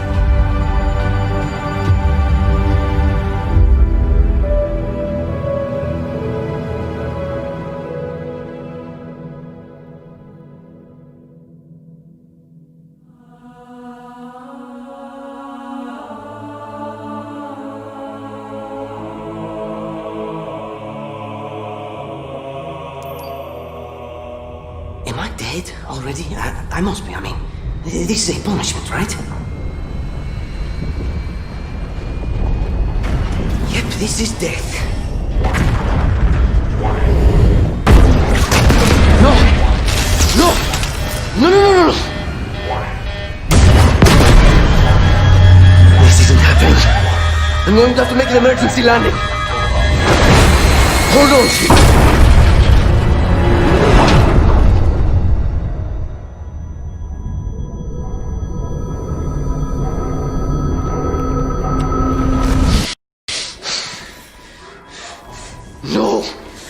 No, you can't stand this. No, you breathe. No, you don't get to tell me what to do. You don't get to tell me anything. We're... Are you even listening? I count 3 anti-aircraft cannons. 3 what? You'll be safe here. Oh, I'll be safe. Safe? I haven't been safe since I found you. I found you, remember? You were out there on your own, and you'd still be out there if it wasn't for me. I thought I was going home. There won't be a home if we don't stop the Banished. You keep saying that. We're outgunned, outnumbered. I know I saw clone wars over there. I'm going to dig through them and find one with the working sleep space drive. And when you're done with this war, we get away from here. Far away. Wait here. Oh. Let me find. First, when I get back, we can look. Together. Okay, big guy.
hunted, defeated by me. I wish I could tell you it was difficult, but it wasn't. We are one step ahead, always. The ring is already under our control. Soon, the auditorium as well. The Harbinger and the Banished share the same goal. We fight together to honor the will of Atriarchs. But without challenge, I grew weary, lost, alone.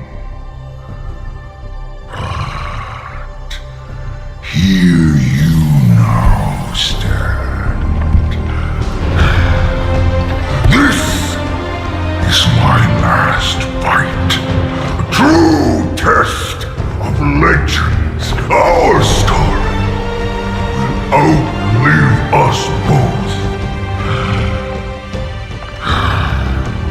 Set a fire in your heart, Spartan. Bare your fangs. Fight hard. Die well.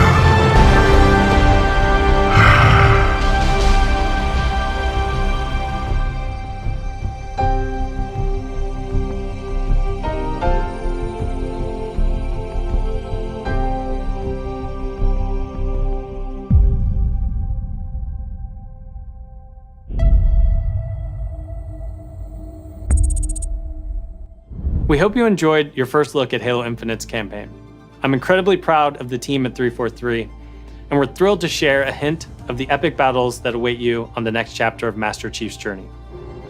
This is the most ambitious campaign we've ever created at 343.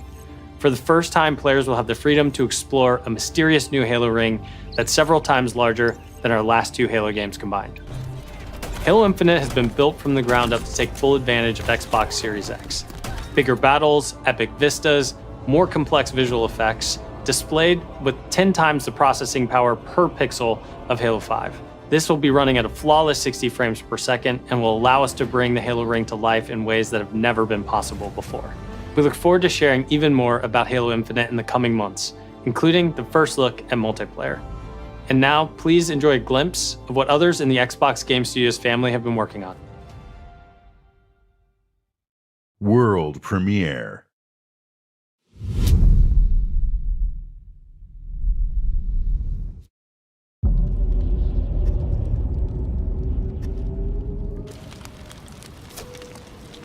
Whoa! What was that? Alright, so... Games open world! Games open world. Halo Infinite is open world. Yeah. God dang! That was quite a lot. And, you know, a lot of the things that we saw there was things we've talked about recently. We saw the auto shotgun, we saw the Mauler, we saw I wish I saw more because I was kind of distracted. Let's go ahead and play that over again. Let me see if I can find the other release. Yeah, I think it's called Become Step Inside trailer. So that's actually this one here. Let's take a look at this.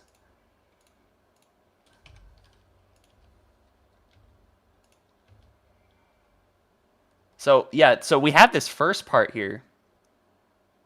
And what the heck is going on here? It looks like some kind, like they're constructing. Is Cortana making a suit? If we look at this, there's like a huge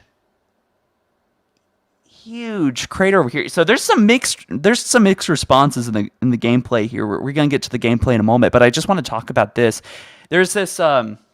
I immediately knew that this was Halo because if you saw right here, it says UNSC 25. So this appears to be some kind of maybe mining structure or something. I guess this is where they make the suits. And I think we got to watch the gameplay over again to look at it in closer detail, and I'll be doing that in a video. But I just want to briefly kind of react to everything. I got my reaction here on tape, so yeah, some people are disappointed. Let's take a closer look at the gameplay right after this. So the grappling hook, there's a grappling hook. Even though this technology will save humanity in I can't tell if that's CGI. The person. I must remind myself. Someone said Halo's cannot dead. rise on its own. Titanium alloy cannot prevail in the face of extinction. Armor cannot hope. We might actually have a little bit going on here. And Xbox Series X is bringing them closer to their dream of unprecedented realism with ray tracing and native 4K resolution, about the, all at 60 frames per second. Let me go ahead and see if we can find the gameplay, because that someone said it's a legit survival. All right, let's take a closer look at this, because this is kind of crazy. So I wonder, we gotta check like the recent sources real quick and see if maybe a demo is up. Oh my gosh. Am I dead already? I must be. I mean, this is a punishment, right? It was kind of shorter than what I thought. Maybe we were gonna get there at the end. Yep, this is death. And I'm so sorry, guys. By the way, it lagged there at the beginning, but that was actually not me. That was the Xbox, the Game Awards show, because I'm just hosting a stream, and my stream is kind of doing pretty decent via frames. So I think my biggest complaint right now in this moment is that the world kind of looks like Minecraft. I don't know if there's much they can do about that at this point, but I love the relationship with the pilot. He's got a little sass. He's got a little sass. Who you are. Breathe. No, you don't get to tell me. You don't get to tell me anything. Let's just look at this again. Are you even listening? I count 3 anti-aircraft cannons. 3 what? You'll be safe here. Those cannons were Mega Block toys, by the way. We talked about those. Safe? I haven't been safe since I found you. I found you, remember? You were out there on your own, and you'd still be out there if it wasn't for me. I thought I was going home.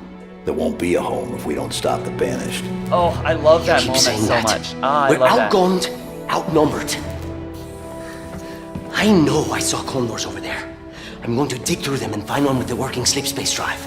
And when you're done with this war, we'll get away from here. Far away. Wait here. So some people are complaining about the graphics. Please. Let me see what I can find. Cannons first. When I get back, we can look. Together. Oh, I love this. Okay, big guy. I actually like this dynamic so far. Master Chief is just dealing. And do I see a possum? Is that a possum? There is so much wildlife. Holy shit. All right, just taking a quick glance at that fucking possum, dude. The wildlife.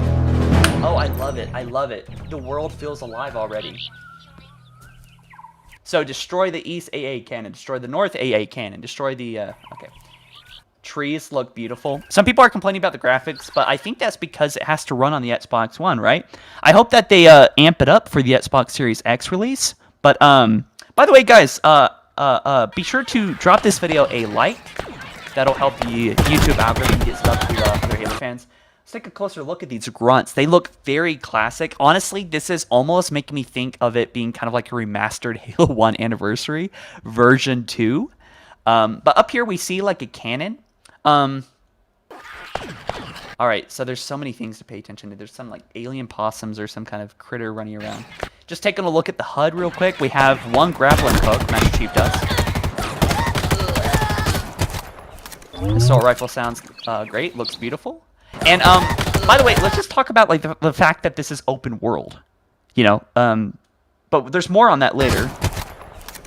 But I think, honestly, the world looks objectively fine. It doesn't need to look super great. Keep in mind that this is a demo. I mean, even looking at over here on the bottom here, there's like grass disappearing. Obviously, this is a work in progress build. I think everyone needs to remind themselves of that this is a work in progress. And there's something about it that looks kind of like unfinished too. So I want to take it too seriously. Every single E3 that has revealed gameplay has always had gameplay that's looked a little bit like this, where it's looked a little bit unpolished and yada yada. Just want to remind you guys of that. So let's talk about Sprint for a moment. Sprint's back, at least in the campaign. This is fine. Let me explain why I think this might be okay. This is a massive open world. It looks like. All right, they said it's bigger than Halo 4 and 5 combined. The last 2 games. The drift on this Warthog is insane. Yes. I think the Warthog is finished though. That looks like it's playing fine. The gameplay demo that we saw last week from the developer Caleb is pretty much what we're seeing here, by the way. This appears to be an open world that has certain points that can be kind of attacked at different angles in different ways. I'm getting Destiny vibes too. Now, look, the demo here, which again could be playable, might actually be showing us obviously is actually showing us the landscape that we can go to. So there's something going on to the top right here, or the side right here, like some kind of wall. I don't know if you guys can see my mouse. It's kind of dark, but and then also we see the AA turret. So just as predicted with all the information we have, there's objectives in the world. There's going to be the same locations used for probably multiple missions.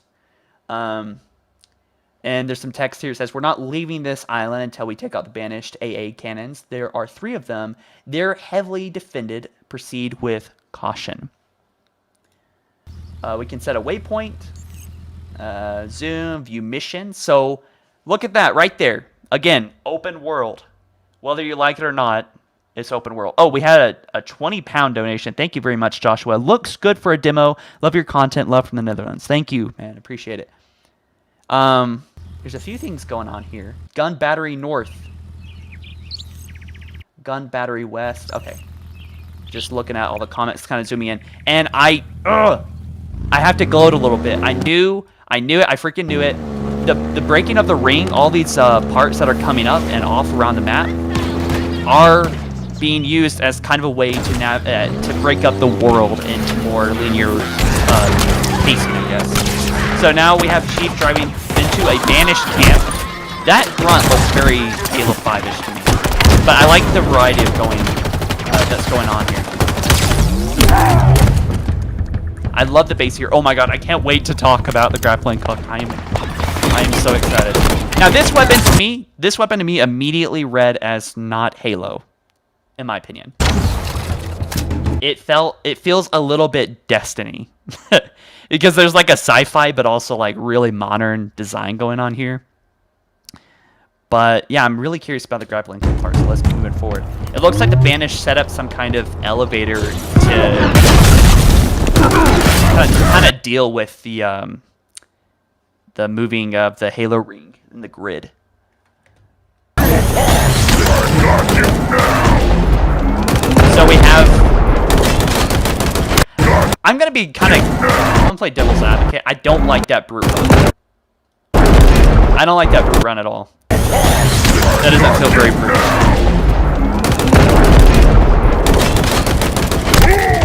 But, like the sound effects, everything that's going on here, I think it's just... And did you see that right there? It said pick up fusion coil. So as we see later, Master Chief can pick up probably explosives, items in the world, and kind of use them. Now look at what happened right there. Master Chief threw down a shield. That is like straight from Destiny, I feel like. That exact kind of thing. It's not a bubble shield, but it's kind of like a... Yeah, it's kind of a partial shield. Okay, so he just used the grappling hook and threw a spike grenade at him. You can see on the top. Oh, what did that say? Plasma something. Pick up Ravager. Ravager. Launcher, plasma, burst.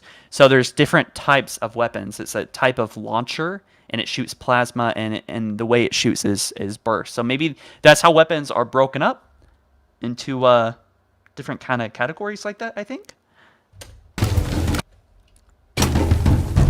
A lot of people are not liking the gameplay. Maybe not a lot, but some of you guys are really upset. Not everyone can be happy. I'm still trying to process whether I like this or not, but I love this right here.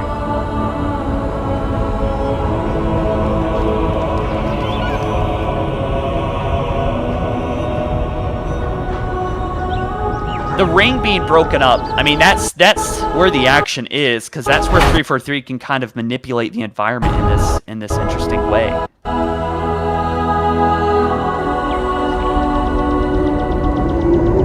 So I like that, but if you notice, like, this is the fact that we're just like going up and going through this environment and kind of tackling this our own way. I feel like it kind of makes me think of like ambient kind of procedurally generated music happening in the world, depending on what you're doing. No one is going to mention Cortana. Yeah, Cortana was not teased as we thought, because she's been teased pretty much the whole time. Beautiful, beautiful music though. The music is outstanding.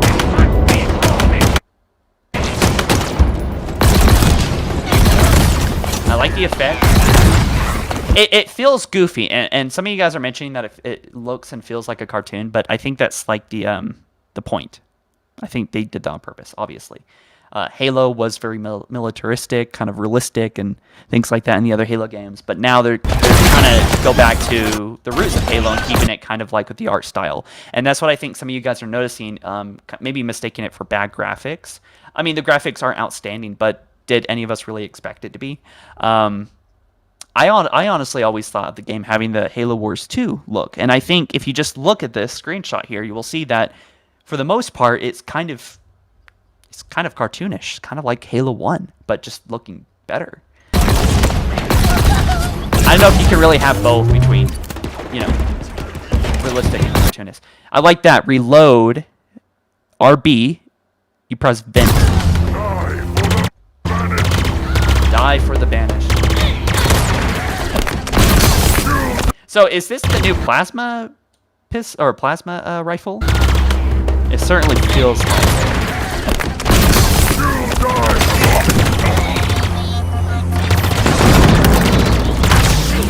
So I'm not quite sure I like the brute animations. It's probably a pretty minor thing, but like the way that they're moving.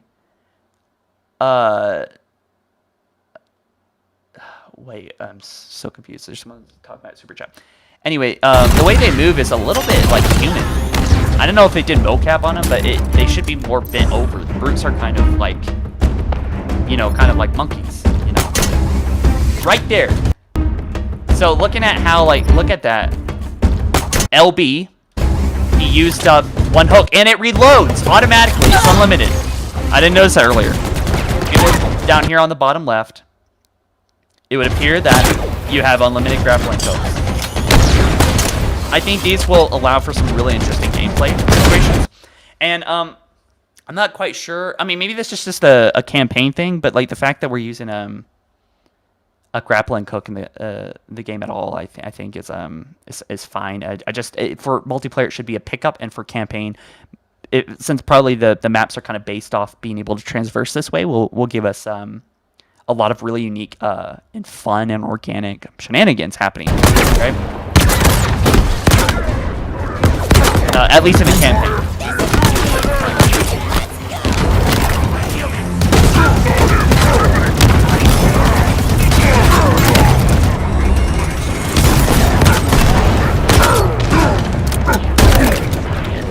There's the auto shotgun.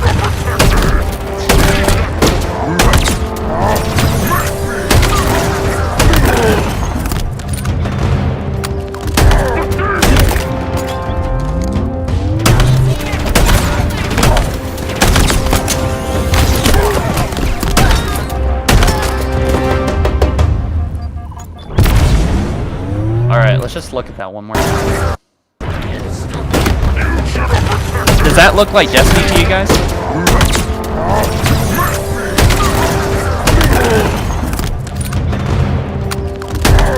Oh my gosh. So this is really subtle, but I don't remember it being that orange earlier. Do you guys? Maybe it's just like different in the sky, but look. Oh, okay, look at this. Let's take a glance at the sun, because I think what I just spotted there was real-time lighting. As we saw at the end of the E3 2018 trailer, as we talked about before many times on the channel, real-time dynamic lighting in there. Maybe not like, you know, throughout the 24 hours. So the sun, look at the sun. Look how far the sun is to the right.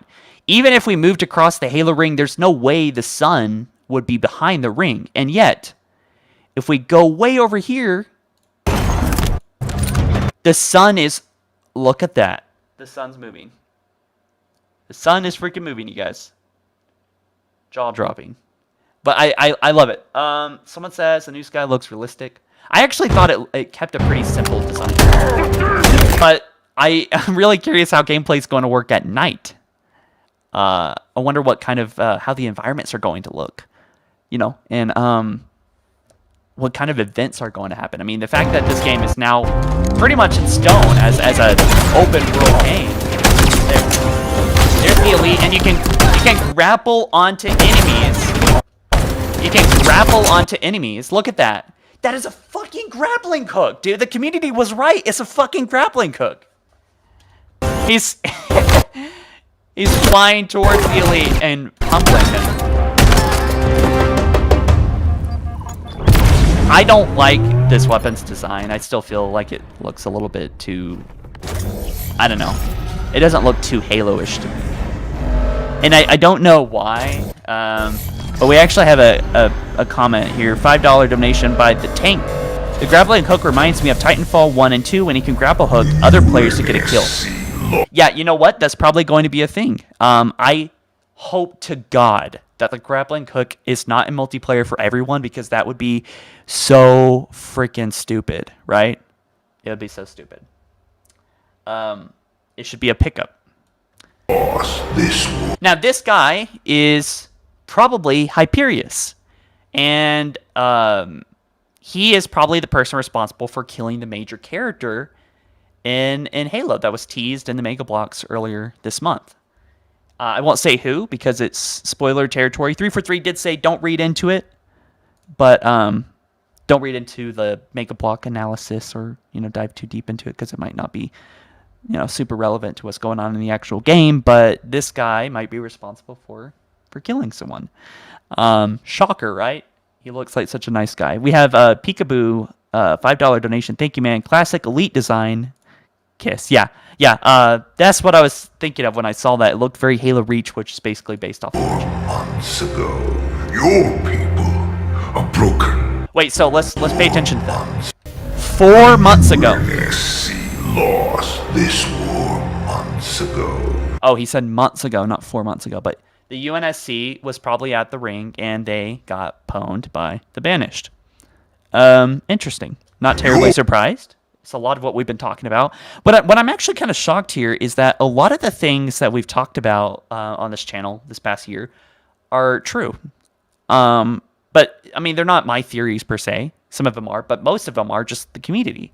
And it looks like a lot of these deep dives and things we've been hearing about are actually pretty true. That there was some massive fight here, that the Banished and the UNSC had some big fight. Not exactly shocking. You know? Scattered, hunted, defeated. So Master Chief got his butt kicked. I think that sets up a pretty cool precedent that, you know, Master Chief lost. I think that was pretty obvious back in 2018, or 2019. But I like how this is all building in a picture. You know, obviously we lost a fight, and now we have to win. You know, we lost in the first part of the game. So yeah, a lot of trolls in the comments. Okay, Pedfoza says, how the fuck do they miss up the Magnum? It looks like a regular pistol. Oh, we'll take a look at the pistol later. So this is probably Hyperius. Now where are we? I tell you it was difficult, but it wasn't. So look at this. This is kind of a shocking One step ahead. Always.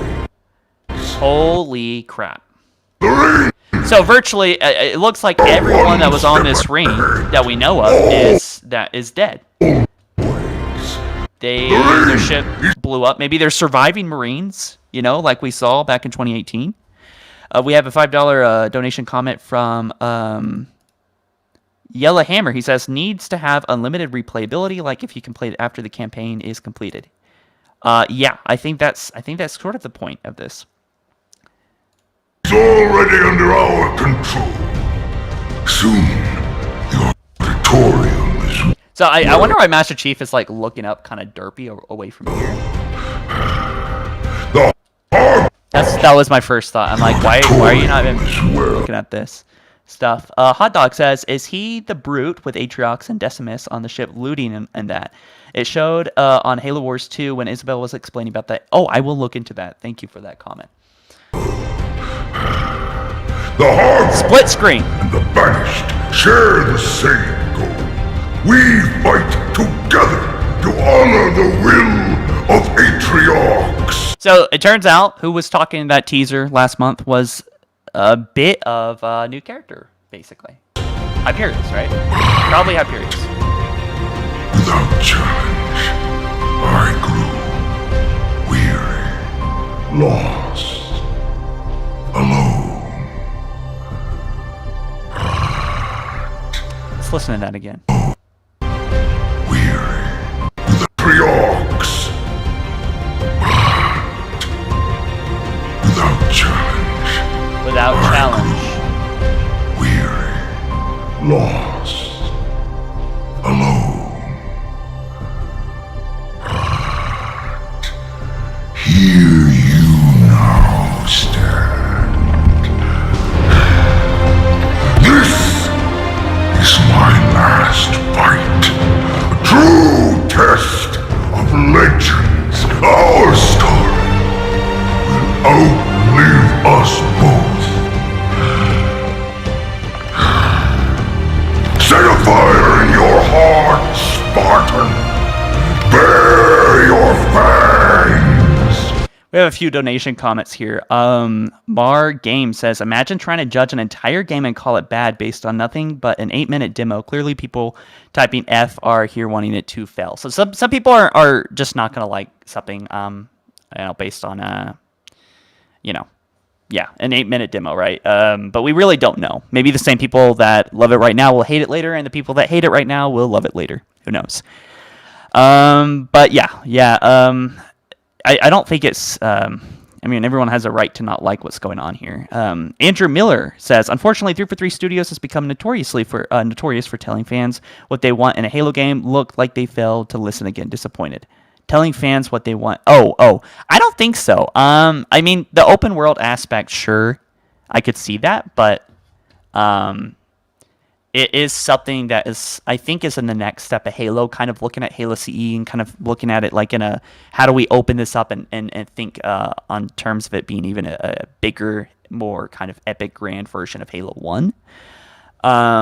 I don't like the weapon designs. I think they are still kind of losing me there. We have a big donation from A50, Australian, is that Australian? $50 anyway, by Damo P. He says, if they just brush over Cortana without a decent explanation, I'm going to be so pissed. I'm sure they will be. I think they're just not doing that right now. We did get that one trailer in the beginning, the one with Cortana talking over the armor being built and stuff.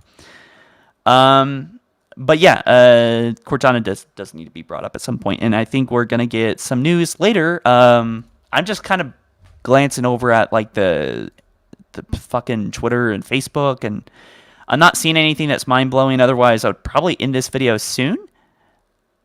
But wait, what is going on? Join campaign and much more.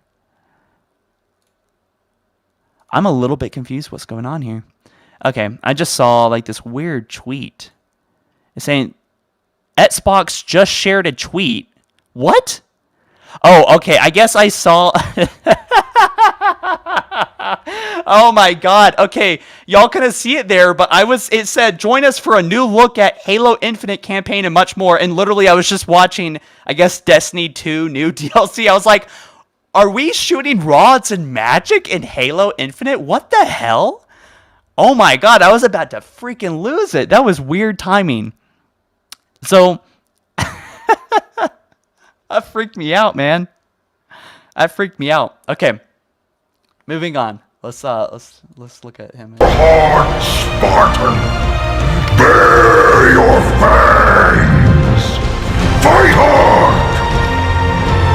Die well.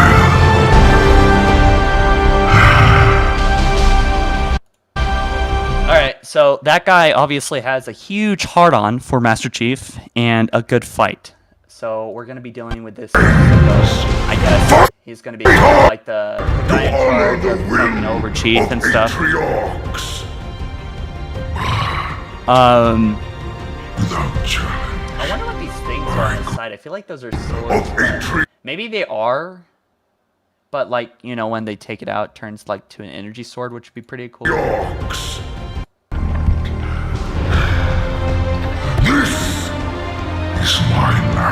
What if he's lying? I don't think so. I mean, Master Chief is in space and he lost. But that's it. That's the gameplay reveal. You know, I'm trying to sum up my thoughts here in a way where I don't come off as rambling. I'm not terribly surprised, but I think that's just basically because I do this stuff. Oh shit, we need to get the stream back up. Okay. I'm not terribly surprised at this because, you know, these are things that we've talked about a lot. And this is kind of how I imagined the game for a long time. And despite the game not being leaked or anything, there was, we kind of already knew all this, you know? Oh, all right, my friend HaloVFX is joining us to see what he has to say. Hey, what's up, man? Hey, I don't know if you're still on stream. You're on stream. Everyone can hear you. Yeah, what's up? I don't know if did you see that link that I linked you? Campaign Evolve. Let's see. So the equipment's pick upable in multiplayer. Holy crap! Oh my god, dude. Jesus Christ. Yes. Okay, well, I obviously got to jump to make a video like pronto. Yeah. Just thought you want to know that. Yeah. The new equipment, along with various new weapons, open up more freedom and flexibility for players to showcase their own playstyles. And yes, these new additions to the sandbox will also carry over to multiplayer.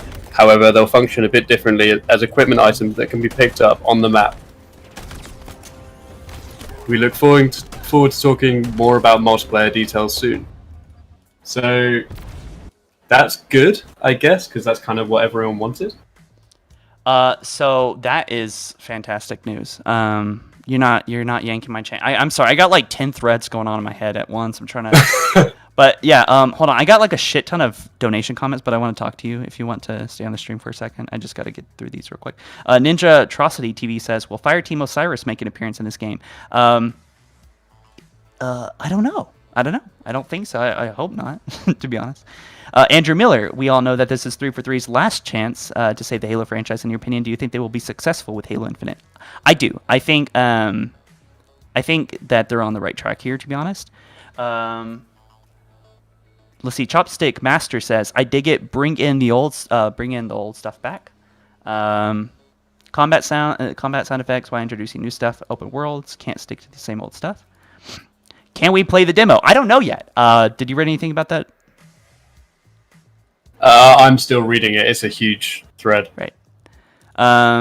Demon X343 says, after the many letdowns and 5-year-olds awaiting this game was a good opportunity for them to go out and get people excited. They failed to do so.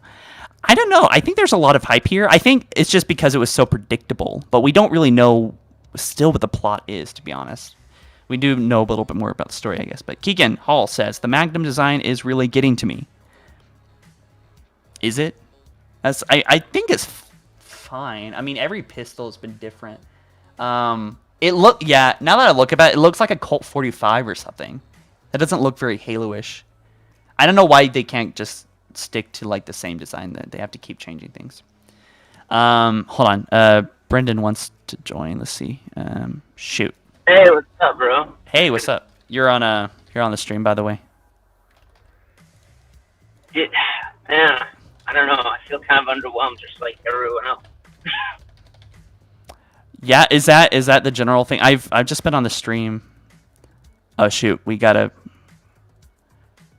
Hold on, I'm gonna turn off this background. So yeah, right now we have HaloVFX and my friend Brendan here, Floyd on the Discord. What do y'all's thoughts are about Generation? You feel I'm underwhelmed? a little underwhelmed, and I'm kind of confused how this is going to interlink with the story after 5. I know I didn't like 5's story, but I'm just kind of confused where everything. And I mean, I guess it's me. I'm always focused on the story. Right. I think this was like their chance to show off the game in its best light for the Xbox Series X, and I think it was all right. But the graphics is, I'm kind of reading to be like a big common disappointment. But as I was saying earlier on the stream, like literally, it's always going to be work in progress here, you know. Yeah, I mean, at every E3, the gameplay always looks kind of like work in progress. Not a fan of the cartoony art style that they kind of created in 5, and it seems like they're kind of pushing over to Infinite a little bit. I don't know. Yeah. We have a couple comments here real quick. Zero Pain says, as a dev myself, what were 343 Industries doing over the past 5 years? Nearly all the models and animations look copied from Halo 5. Looks like an Installation 01 game. I think, I don't know what to say about that. I guess it looks like kind of cartoony, right? It looks like Destiny, man. It looks like Destiny, yeah. It almost could be it looks mistaken like for Destiny, Destiny. Oh my, you guys missed it, but like literally I was looking at, it said, I just looked on Twitter real quick, and the official feed had retweeted the Xbox feed that was talking about join us for Halo Infinite on the showcase today, and it literally I was watching Destiny 2 footage, and I was like, what the fuck is there? And I saw someone running around with a rod. Oh no! And I was like, what the fuck? And I was like, no, I thought it was. I thought it fucking was for a second. I was like, this is fucked. Why does Master Chief have a fucking witch staff? And why is he blasting crystals and making fucking enemies turn into like fucking I don't know, icicles or whatever? It's just fucking weird. Okay, 82nd Division says y'all are forgetting about Fireteam Crimson though. Oh, I forgot who that is. That from Spartans Ops? If I forgot him, I think they're forgettable. Make a poll. Everyone is asking democracy at sides. How do I make a poll? Have y'all ever done that? I don't know how to make. I don't know. I don't know what you guys are talking about. I don't know how to make a poll on Facebook. But anyway, do you have any comments about anything? I kind of agree with what you said earlier. Like, if you look at some of the screenshots and you can see the world, it does look a bit like Minecraft. With all, I know they're doing this like stepped Forerunner architecture thing now, which I guess we've never seen before. And I don't know how I feel about it personally. I just hope this game isn't too pandery, because I'm getting that vibe, like, with a mix of, like, a Destiny art style, and it makes me kind of skeptical. A lot of people are saying cringe to that, I think. I don't know. Do I feel as blown away as I did, like, back when 343, like, put their foot on the ground with the, you know, that E3 trailer for Halo 4? No, not really. But I don't know. I mean, I'm open-minded. I'm going to stay optimistic. Yeah, I'm going to try to stay optimistic.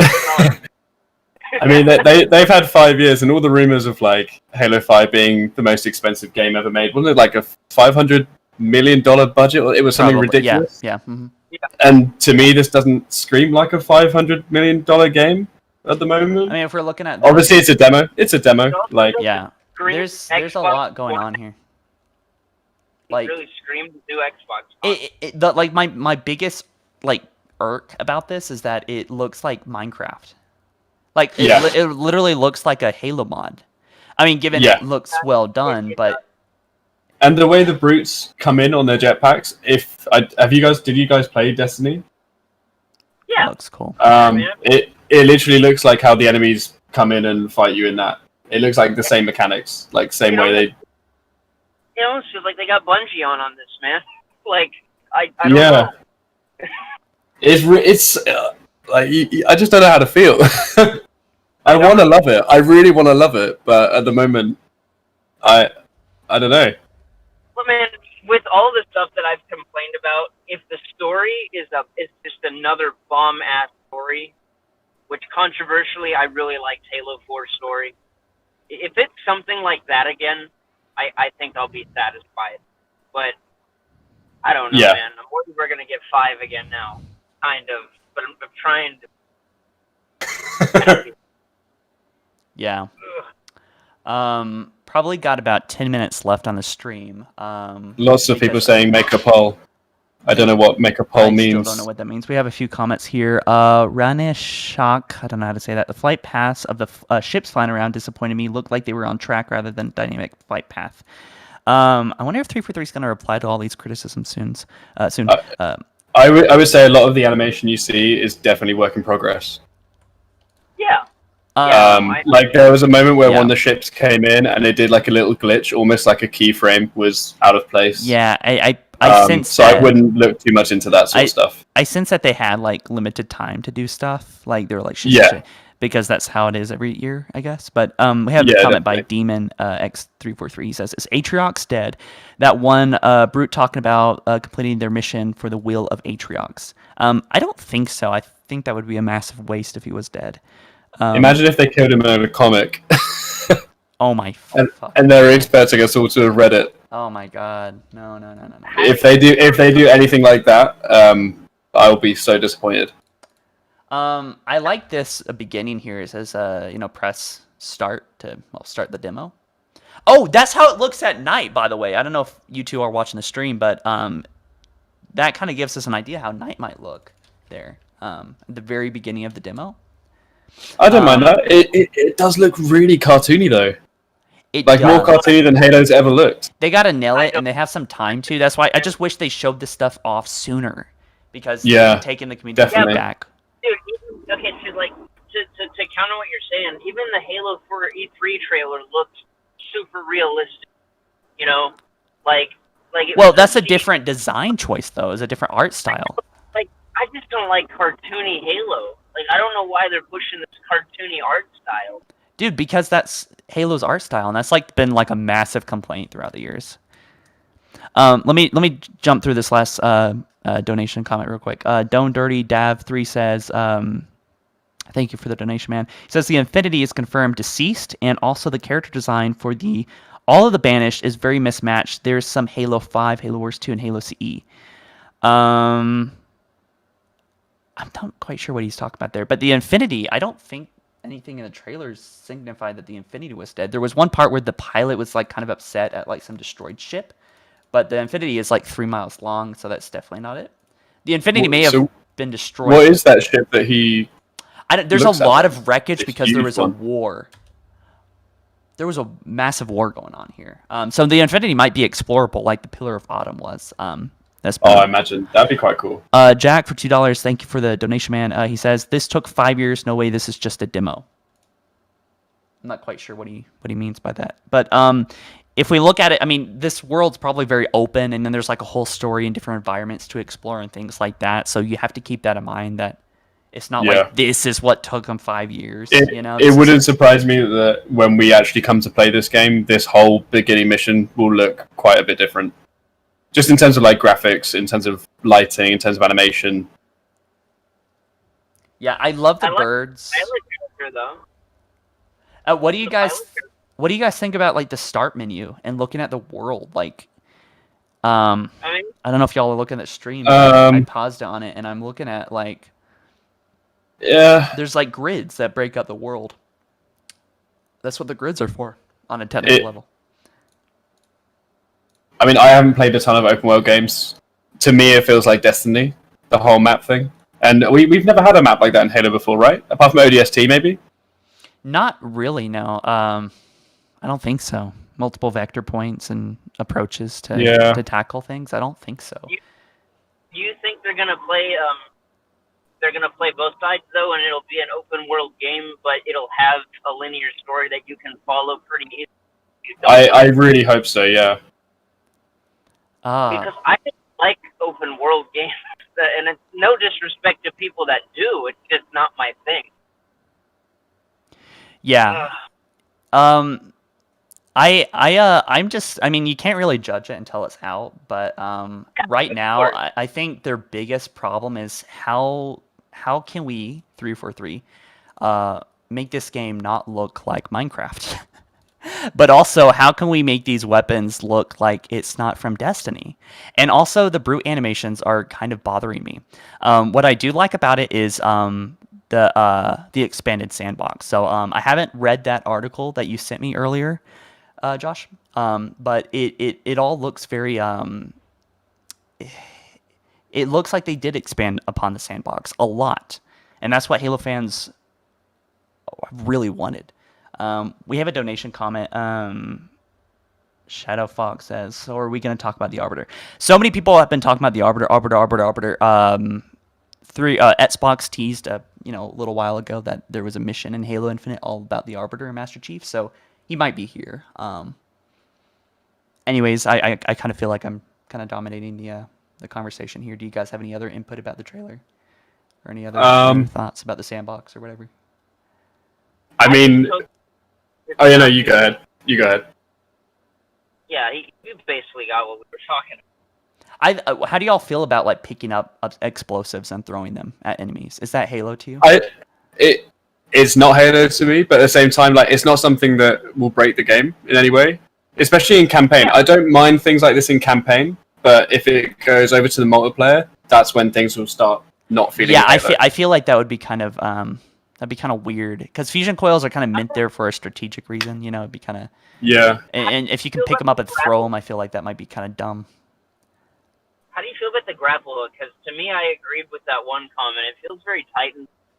I like the grappling hook. You like the grappling hook? To me, I do. And it's one of the things that I'm not too keen. It feels very Apex or Titanfall. It feels like one of the devs played Titanfall and was like, you know what Halo needs? It needs to copy this. Well, it's funny because we talked about this a lot. Like, I did on HaloFollower, and I'm just like grappling hook, and people are like all these funny different mixed responses, and now we're here talking about the grappling hook and the gameplay, and it's just funny to me. But we have a couple more donation comments. Thank you guys so much, by the way, for all the donations here. Damo says it's a demo. People need to realize it's not the finished product. Don't forget that for Halo 5. Yeah. We had much marketing. Halo 5 years and almost no major leaks. We had a lot of time left until the game releases. Probably not so much. They were good on the leaks, though. I'm surprised, but I'm fairly sure the 343 are almost like in the finishing stages of this game. Yeah. Yeah, this is fine. This is near final stuff. Holiday 2020. So Yeah. I mean, it's coming fast. I think right now they're just doing like polishing up stuff. Then they won't be changing anything to do with like the core mechanics. It's too late for that. I think. I don't know about graphically either, because games graphically look like fantastic, especially at less than a year before they come out. So I don't know. Yeah. Yeah. Looking at that This post. is probably one of the risks that they took though with building a whole new game engine. Yeah. So they had to build all the new shaders for the games. Shit, guys, we gotta get through some more donation comments real quick before they disappear. Hot Dog says, imagine Professor Anders is in Halo Infinite. Like, seriously, she might turn the war like she did on the Ark. Yeah, that would be pretty cool. I expect Anders, honestly, to make some kind of role. And, like, Installation 09, I think there's going to be... If y'all saw my video yesterday, I covered the cover art, the new cover art, which is basically Halo 1 redone. And it shows 3 rings. That might be kind of teasing that. Doesn't it give off Halo ODST vibes? A little bit, yeah. The exploring and everything. Escape Nation says, Halo Infinite, a.k.a. Halo Mega Bloks, what a disgrace. 5 years for this. Halo 3 released 13 years ago. Look better. As well as H2A. It's an art style thing. I think that's... I mean, I'm just defending 343 here, basically, but I think it's art style. I don't really know, but I think that's what's been done here and why it looks kind of arcade-ish. It looks like conflicting art styles. It doesn't feel like they've actually settled on one. I agree. I kind of agree. I do agree with that, yeah. Because it's like if you look at the shots of like just the Marine talking, the pilot talking to Chief, if you just stop on that frame, it looks pretty cool. I like it. and then they start playing the campaign, and then you realize the environment looks kind of cartoony, Yeah, and then when you play against the brutes, some of the brute armor looks like it's like Lego pieces. Especially if you look at the thread on the Halo thing, it has a picture of the brute. It looks like he's wearing Lego pieces. It's really weird. I agree. By the way, guys, if you're just tuning in, we're actually getting a kind of a jump in viewership, which I find interesting because we've kind of covered a lot of things by now. But Connor Saladin says, look at the scene with all the ships are deceased. You will see the infinity tag go deceased. Oh shit! Really? Let's take a look at that real quick. Thanks for that. Appreciate that, man, and the donation as well. Let's take a look at what he's talking about there, because that would be kind of massive. Oh, Imagine if they fuck! put all the Oh, characters. shit! Yeah, look at that. Yeah, it turns red. You can barely see it if you guys are tuning in right up here on the very top. Yeah, the very top. Actually, a lot of these things say infinity. Wait, there's... Everything says infinity, actually. I'm a little bit confused now. Infinity. Oh, wait, is that the debris from Infinity? Maybe those are ships that left? Well, I mean, it's deceased, so surely they're people, right? Yeah, maybe they're, So Infinity, they might just be like the tags of the people. That's interesting, but that does look like the infinity text. Like that is something relating to infinity. But there's ones that have Oni logos next to them and then UNSC logos. So those are probably individuals. All like the ranks of people. Yeah, it's probably like maybe escapees from the infinity. But if we look at here, this could be the crash site of the infinity. So we got a few comments I haven't covered yet. The elites, they're just not as bulky like the monsters we saw in Halo 5. And we have one more comment, Mr. Mick Fart Dust. I've been a Halo fan since day one. Super happy with it. What I see, glad they kept sprint. Don't judge before we play. I'm okay with sprint. So let's talk about sprint now. I'm okay with it because this looks like a pretty big open world, and I would be kind of pissed if they didn't put sprint in campaign. What do you guys think? I like sprint. It was one of the additions before I really. I'm kind of on the side of not liking it. I'm very much like, I loved Halo 3. I loved the sandbox of Halo 3. I don't think Halo needed sprint. I don't mind the addition of sprint in campaign, but for multiplayer, I don't think it works. I think it kind of destroys the flow of things. And I know like they changed the maps and stuff, but they changed the map design and how they design them. So in Halo 3, you have like all the little ledges and you can move around. I don't know. I'm not personally too keen on sprint and clamber, and because you have clamber as well, like that's still a thing. Yeah, I respect that opinion though. If you look at objectively, like really just objectively, what is sprint? It is just a walking boost. Yeah. And the reason why that's so problematic in Halo multiplayer is because it ruins map control. But there really isn't map control in an open world kind of game, like a single player game that Halo Infinite's already being kind of shown off like as it is. You would still have to key your maps sprint. You know what I mean? Like if you ever made a platforming video game, you would have to, actually figure out how far your distance is going to be between your jump and how fast your character moves and how fast your character can move, so you can't cheat in the game. So they're definitely going to have to tune the entire world sprint. If you get what I mean, a little bit. I think I do. I don't know. I'm not that worried about it. We have a comment, Damo again. He says, "We don't know when this was recorded. Yes, the parts with Chief and the pilot look awesome, but gameplay not so much. Marketing wise, looks one way and then looks another at release. People complain now and then. I mean, people are gonna complain no matter what, honestly." Yeah. Colin Brock says, "Are we going to talk about the upgrade tab in the map screen?" Let's talk about that. Let's talk about the upgrades here, because I'm not actually shocked right now. Hey guys, I actually have to bounce here. I gotta get to work. Oh right. Are you at work right now? Yeah. I'm oh in the car nice. Well, I'm glad that you could tune in just a little bit. Yeah, I was driving, talking to you guys. So. But oh nice. Nice. Good talking to you guys. All right, later, Brendan. Glad to have you on. See ya. We have a few more comments here. No Laura Ramirez, I think, said, in my opinion, I don't like the new Brute design. They look and move too human-like. I miss the Beast, from Halo 2, 3, and Reach. I agree. Yeah. That's what I was saying earlier. Hot Dog says, remember Infinity is holding ships inside. Remember Spartan Ops, the cutscene when Infinity back up in Requiem before it was destroyed. Oh, yeah, there's probably larger craft inside the Infinity. That would make sense if the Infinity got in some engagement, and then, and then those were all the deceased things, that we saw. DJ Fingerslinger says, I feel like the wreckage is probably the Spirit of Fire in the Halo Wars 2. The Banish has one Covenant capital ship, and it was destroyed. So how could they destroy the largest and most powerful ship the UNSC has ever built? Maybe the Banished are just badasses. I hope they don't agent lock this thing, right? Because if making them like way more badass than they like are believably are, like I don't believe that agent lock could have ever kicked Master Chief's ass, but that's what happened. They didn't really give us any reason to believe how that could have happened. Like Master Chief, we didn't see him like being unstable, like mentally unstable or upset. We just saw him like doing his thing, and then he like for some reason lost. If anything, you should have been on top of his game or given us some kind of understanding. But that's an interesting question, DJ. New Noise, thanks for the donation, guys. By the way, appreciate it a lot. He says, I wanted to return to H2A in Halo Wars 2 art style. 3 for 3 fails to understand Halo's art style is key. Beautiful worlds and killing aliens in them. The Flood was the contrast with the eerie environments. Yeah, we haven't seen any Flood stuff. I reckon we will in the game, but I reckon they won't show it off yet. Yeah, there's something going on with the art style that's conflicting to me.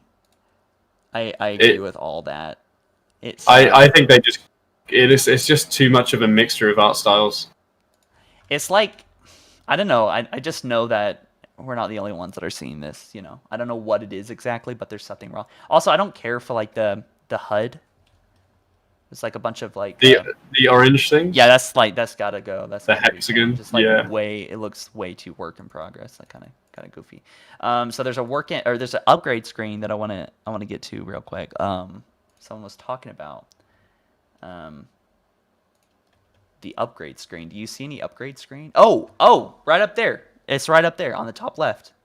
TAC map, which shows the world in a 3D view, open world, right? And then we have upgrades.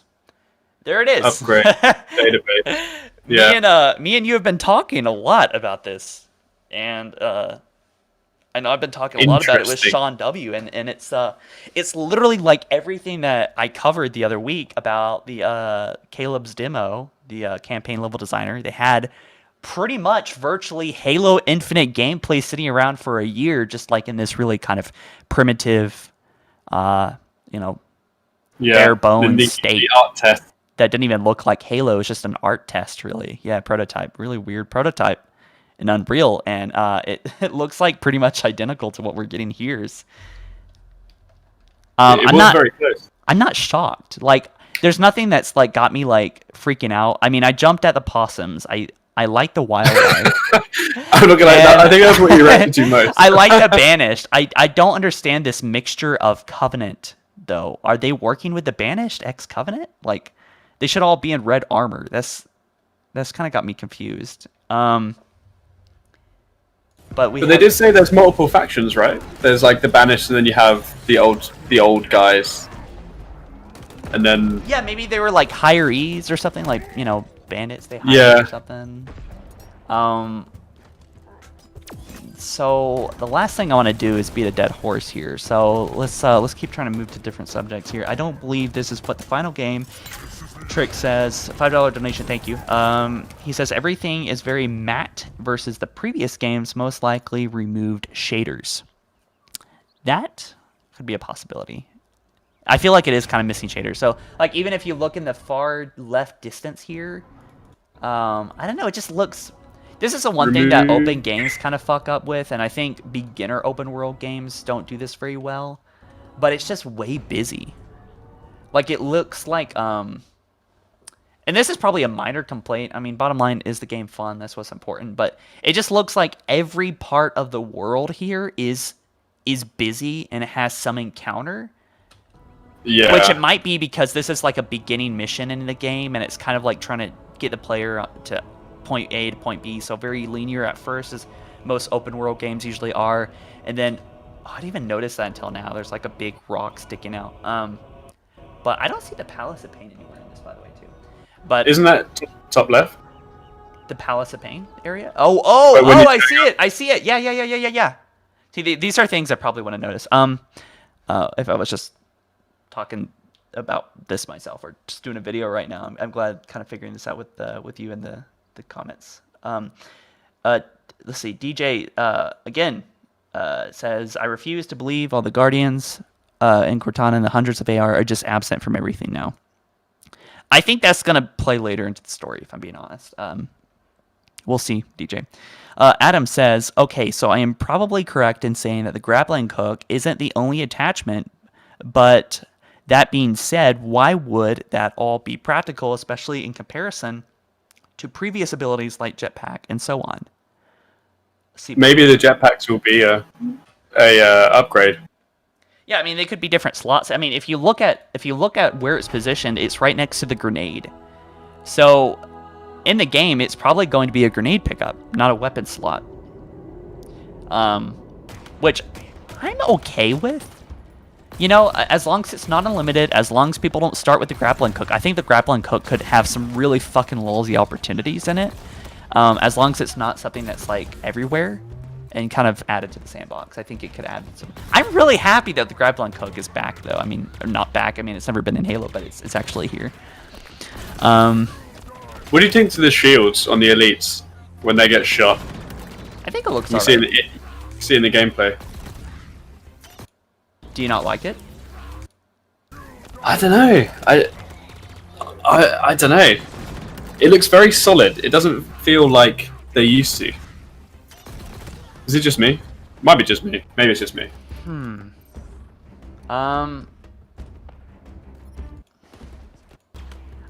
Yeah, it's a little bit. There's certainly some things that I feel like need to be polished here. Yeah. Again, that's to be expected. I definitely think the orange, the health thing, like when Chief gets hit and the orange things start coming around your visor, they look like they might get a little bit too distracting. Yeah, okay, so moving on. Let's talk about the flight plan here, the beta. When we first revealed Halo Infinite back in 2018, I spoke about our ambitions to kick off early flighting program to bring the community along its development journey. The Halo Insider program and public flights have been instrumental to bringing Halo MCC to PC, providing critical feedback and input to help shape the best possible experience. With Halo Infinite, we are also committed to building the game in partnership with our community, but given the unprecedented challenges of this year, we're not quite where we expect to be. No! What's happening here? Why the not full program? It's been revisioned. We have been working very closely with the community on nearly every facet of the project. From earliest planning, where we focused on broad feedback around art style. Okay, there we go. Some clarification here. Let me bring the comments back real quick. Let's see.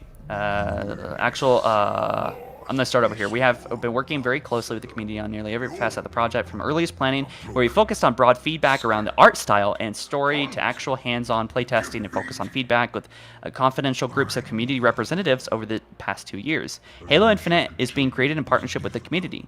The team is still working and assessing options for broader hands-on opportunities before launch, and we'll share an update when we can.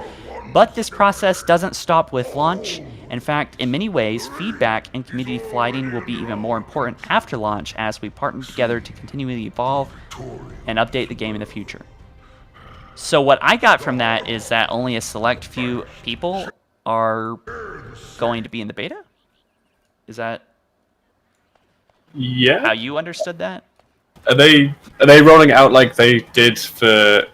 Didn't they do something similar for Halo 5 where like only a select few people started off and then they might open it up to public later on? I've never been on a flight plan, so I don't really know how the whole flight stuff works. I'm not sure. I mean, I feel like this feedback, I wish they had shown this gameplay a year ago. Yeah. Assuming they were along that far, and then that way we could start working on this together, because you can't work with the community on things. Like taking like really broad feedback, like, is the art style looking where it should be? Should we do this thing? Y'all already fixed that in 2016 with Halo Wars 2. We already knew that was a thing that was already kind of solved, in my opinion. But now we're seeing the gameplay, and there's a bunch of like, I'm not saying this is a disaster, but there's some things that do need to be addressed. I think. I just wish they had more time to critique. Taking critiques. We have a comment by Ruben here. He says, "Where's the Magnum assault rifle? Looks ripped from Installation 01." I find that funny. They're saying it looks a lot like. I think the team that worked on Halo. No, never mind. That was Halo Online. That I think joined 343 to help MCC. I don't know if they're working on Infinite too, but yeah. Flight Plan is there, building a PC community. Obviously, the game.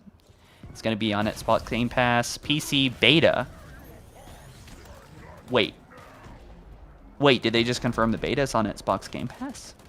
I think we're talking about Game Pass is the beta. Is in beta, and Steam Edition to the Xbox and One. Yeah, Series X and Xbox One will be on those platforms. And now entering Slipspace. Technical enhancements of Slipspace are too extensive to truly get into here, but we are unable to pack in 10 times the processing per pixel, creating the most visually rich game we've ever made to go onto the most open and expansive environment in a Halo game. That's just the start, though, as Xbox Velocity Architecture, which is actually pretty crazy technology here, brings near instant loading. So, God damn it. All right, we knew it. The game was going to be open world, and the Xbox Series X was probably developed with Halo Infinite in mind. This world better be big. I mean, right? If it's also, like... Sorry, what? Did you notice that throughout this whole demo, the camera never like stopped or anything like that? It was always one fluid camera from gameplay to the mini cutscenes and I stuff. didn't consciously know that, but I kind of had that in the back of my head. But yeah, now you mention it. Let's see how the gameplay transition goes, actually, because that's... Do we fly into the back of his head? Let's see. So there was an article, if you guys don't know, if you didn't see it, that this game is like the Xbox, the God of War series, or the new one anyway, where everything's in one shot. So let's take a look at that again. Let's see the transition. Right, that is pretty much exactly what I thought it would be like. The camera, one shot, which would be cool because if you play throughout Halo Infinite from the beginning to the end, it might be kind of like that. You know, where there's just one shot with like kind of... I reckon it'll be this sort of thing for the entire game, which is cool. I like that. I think that's quite cool. I think that's also a homage to how they fucked up with Agent Locke, because like we just see a bunch of shots. Where is Master Chief here? Most people don't even know what happened in Halo 5 because we weren't even there. But now we're gonna be there, kind of like that movie 1911. Did you see that? I've never seen that. It's a 2-hour film set in World War I, I think, but it literally from the very beginning of the movie to the very end, it is one shot. It is just a one-shot war film. And That's cool. It's really cool because you're actually there with the character. And there's some restrictions to this that kind of impede, I think, maybe the storytelling at times. But it's really immersive and engaging, I think. But shoot, we're missing some donation comments here. Nathan says £5. Thank you very much, man. Halo release date is in the Microsoft Store as 31/12/2020. Wait, what? It's coming December 31st? Could Halo Infinite be the last main star? Like they've been updating the story. What were you gonna say? No, I for some reason I already knew that, and I don't know how. It might have been one of those like rumors that came out. There was a Halo Infinite art book that was confirmed to be coming out December 27th.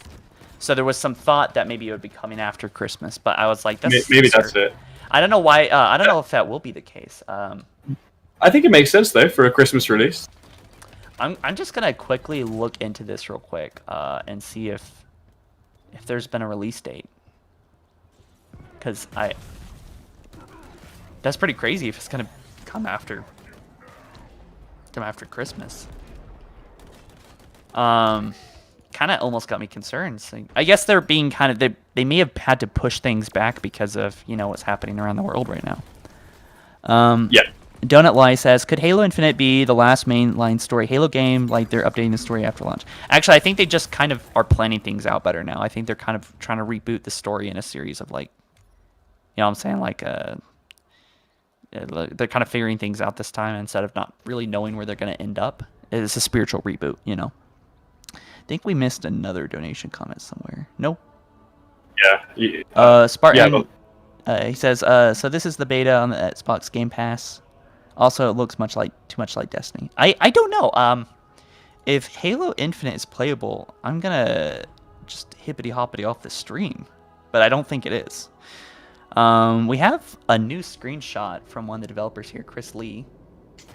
That looks like a very in-game screenshot. So why is the Halo ring falling apart? I want to know about this. Kind of interesting. Also, why is he in third person? I think that's just. Do you think they've done it so you can do first person and third person? And when you go in third person, you can like swing your camera around your character. I think that's just a marketing thing. I want to read too much into that, to be honest. Oh boy! All right. So, is there anything we haven't talked about here? Where did you read pickup? It's in that thread. Do you know like a word I can search for it and find it? Where is it?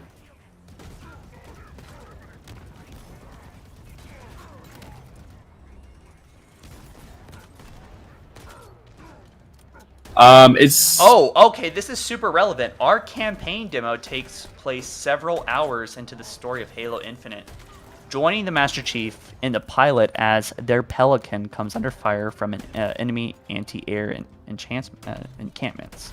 While the discovery of Master Chief floating in space initially brought hope, the situation has gone from bad to worse as they find themselves being pursued by the Banished. We've introduced to a new Brute War Chief. Oh, that's not Hyperius. It's Escarum, who has led the Banished to victory over the UNSC's forces and taken control of a Halo ring. We don't know if it said a Halo, maybe they could change it. But while Chief is no stranger to battling against brutes, this is the first time facing the Banished and his most formidable foe yet, or formidable opponent yet. Our narrative team is crafting a story that will be entertaining and exciting for all players, so don't worry if you're new to Halo Infinite or have no idea who the Banished are. From the beginning, our vision for Halo Infinite's spiritual reboot was to create a story and experience that's inviting new players and welcomes them to fall in love with Halo, and the same way many of us did years ago without prior knowledge required. Fantastic, right? It's freaking fantastic. Meanwhile, longtime Halo fans will pick up the continuation of the events of Halo 5 Guardians and be rewarded with new mysteries to unravel. This carefully crafted narrative will be a great way for new players and fans alike to experience the Master Chief's story. So, I'm sorry, I kind of got away from what we were talking about. We were talking about pickups. Pickups are further down. There's a screenshot of Master Chief with the grappling hook coming out his arm, and if you scroll, it's in the paragraph. Oh, there it is. That's the grappling hook. That's funny. That grappling hook must be like made out of something crazy because Chief is like 1,000 pounds. But anyway, so we look forward to talking about multiplayer details soon. Hell yeah. I'm just gonna keep reading this because it's really interesting. So this is basically our first understanding of the story, I think, that I know of. When I first stepped out of the Halo Ring Combat Evolved, I was transported and immersed into the mysterious, awe-inspiring alien world extending into the skies. It was truly a magical experience, even if the technology of all the time limited to the extent which we could traverse the world. With Halo Infinite, we're now able to give players more freedom than ever before to explore a sprawling Halo Ring.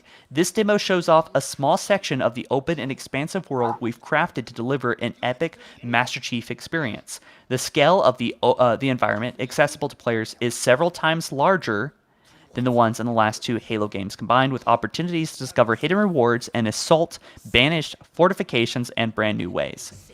So the impression I get from that is that the world will be limited. It's not it's not going to be like a complete Halo ring, I think. The way that they said it's several times larger than Halo 4 and 5, basically, makes me think, all right, but we need it to be bigger than that if we're to expect to roam the entire ring, right? I would be very surprised if it's the entire ring. Yeah, so it's just going to be like, maybe this whole valley you see is like the only places you can go. Maybe there's some places around here, but I'm sure it cuts off, and the fact that the ring is kind of splitting up here and that this is a focus point in the campaign could do some stuff with, could have some things to do with the story, obviously. Maybe Master Chief's trying to stop this, but also I think this is done for a technical reason, and that would be to stop Master Chief from going to certain places, to break up and kind of control navigation, and also if you think about like open worlds, they usually have barriers that stop you from going to different regions of the maps, right? Like maybe you're not high enough rank, or you just haven't earned access to that, or maybe it's like way too bad high ranking enemies. But I think that's what they're doing here. Do you have any thoughts about that? I think it'll be something similar to what you're talking about. I reckon it'll be like you have to do a certain mission to progress. Very, it's almost very Destiny-like in a way. I know we keep saying that, but yeah. Moving on, Halo has always been a sandbox, defined by its sandbox, a collection of weapons, vehicles, and characters that fuel emergent gameplay and freedom encounters throughout the campaign. In Halo Infinite, the team is building on the legacy of this iconic sandbox while evolving and fusing it with new offerings. The campaign demo and showcases two new pieces of new equipment that Master Chief will be able to deploy on the battlefield: a portable shield and a grappling hook. The drop wall is a I swear to God, this exact thing is in Destiny. Is a fast deploying cover that can be used to fend off enemy fire and even deflect a grenade, as we saw in the demo. The grapple hook opens up to transversal options while providing new ways to engage enemies, which honestly, I mean, this is what Halo Infinite is all about, I think. Just engaging enemies the way you want to. Get up close and personal by a grappling hook or grappling into an enemy for a satisfying melee. Pull a fusion coil to yourself and throw it at your target, or grapple to a ledge to rain fire on enemies below.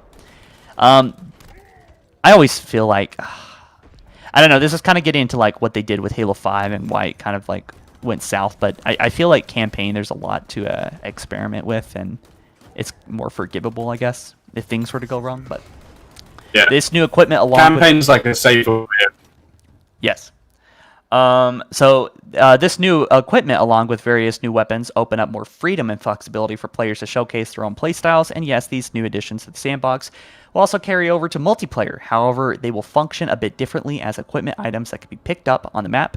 We look forward to talking more about multiplayer details soon. So I'm gonna make a full recap of this. I think I broke down pretty much most of the article, honestly, but gotta save my voice for the rest of the videos I gotta bump out today. Should we close it here? I think I don't know if we got everything covered here. I mean, I broke down the video, every area I could imagine.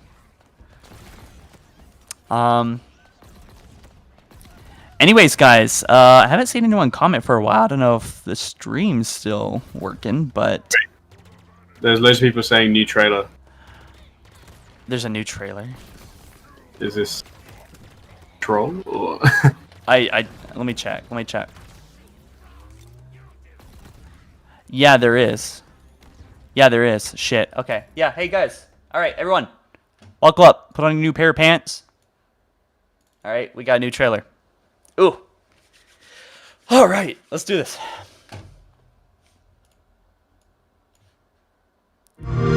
Spartan, we thought you dead. Yet here you stand. Humans call you their savior. The Covenant, demon. The banished.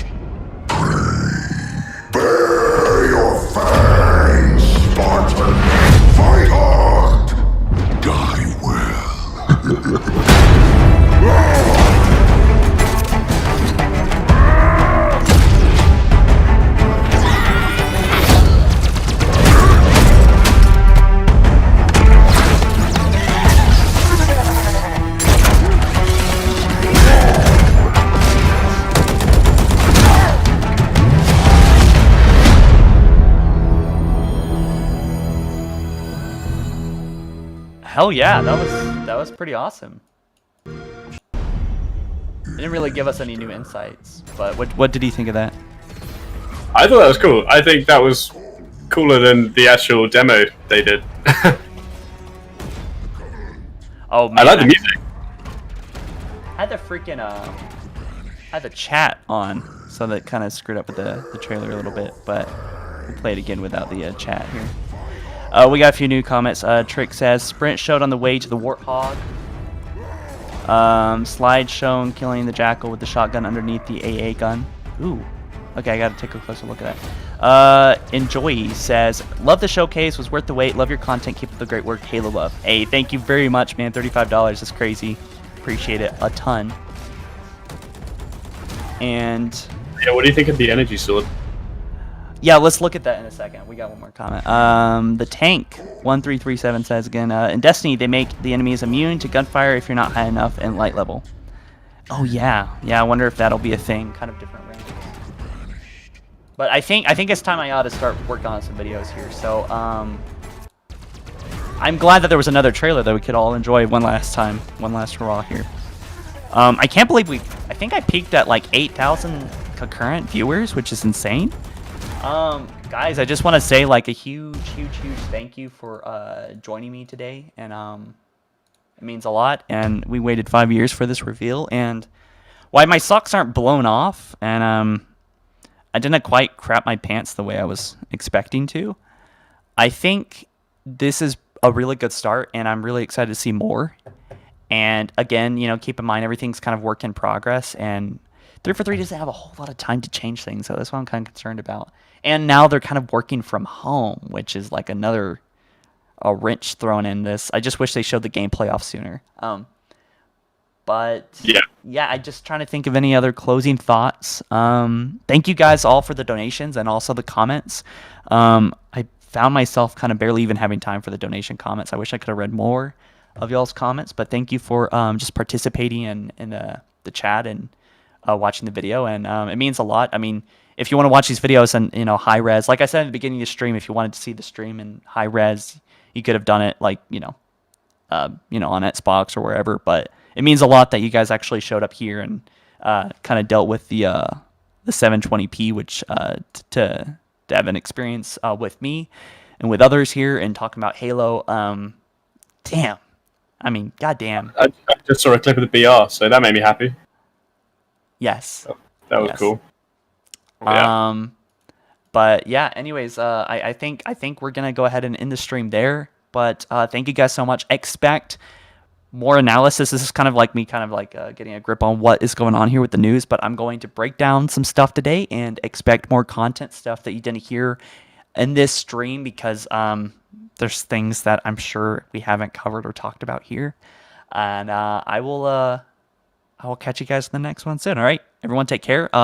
Be sure to like this video up too if you ended up enjoying the stream, and I think the whole stream will be viewable, and I might cut it up to focus on some more segments of the stream. So maybe expect to rewatch some of the streams later in videos if you like that kind of stuff. All right, I will catch you guys in the next one. Huge shout out to my friend HaloVFX here, by the way. He's made a really epic cinematic in Maya. It looks like Blur stuff. Super talented. I've left a link for his stuff, Charity Falls, in the description. You might have to refresh to see it, but you can also just look up HaloVFX, visual effects, and yeah, check it out. And it's working on episode 2. Episode 2 is looking pretty epic. And did you have anything you want to say about that? Yeah, just check it out. Hopefully you guys like it. He's also got a Patreon, so if you want to help the community create some really wicked stuff, be sure to check that out as well. Regarding the Lost Wolves, I realized that if I posted it now, it would be probably drowned in Halo Infinite stuff. But trust me, it's worth the wait. That's coming in probably a couple weeks here. But Lost Wolves. Yeah. All right. You guys take care. You have a wonderful freaking day. Stay safe out there, and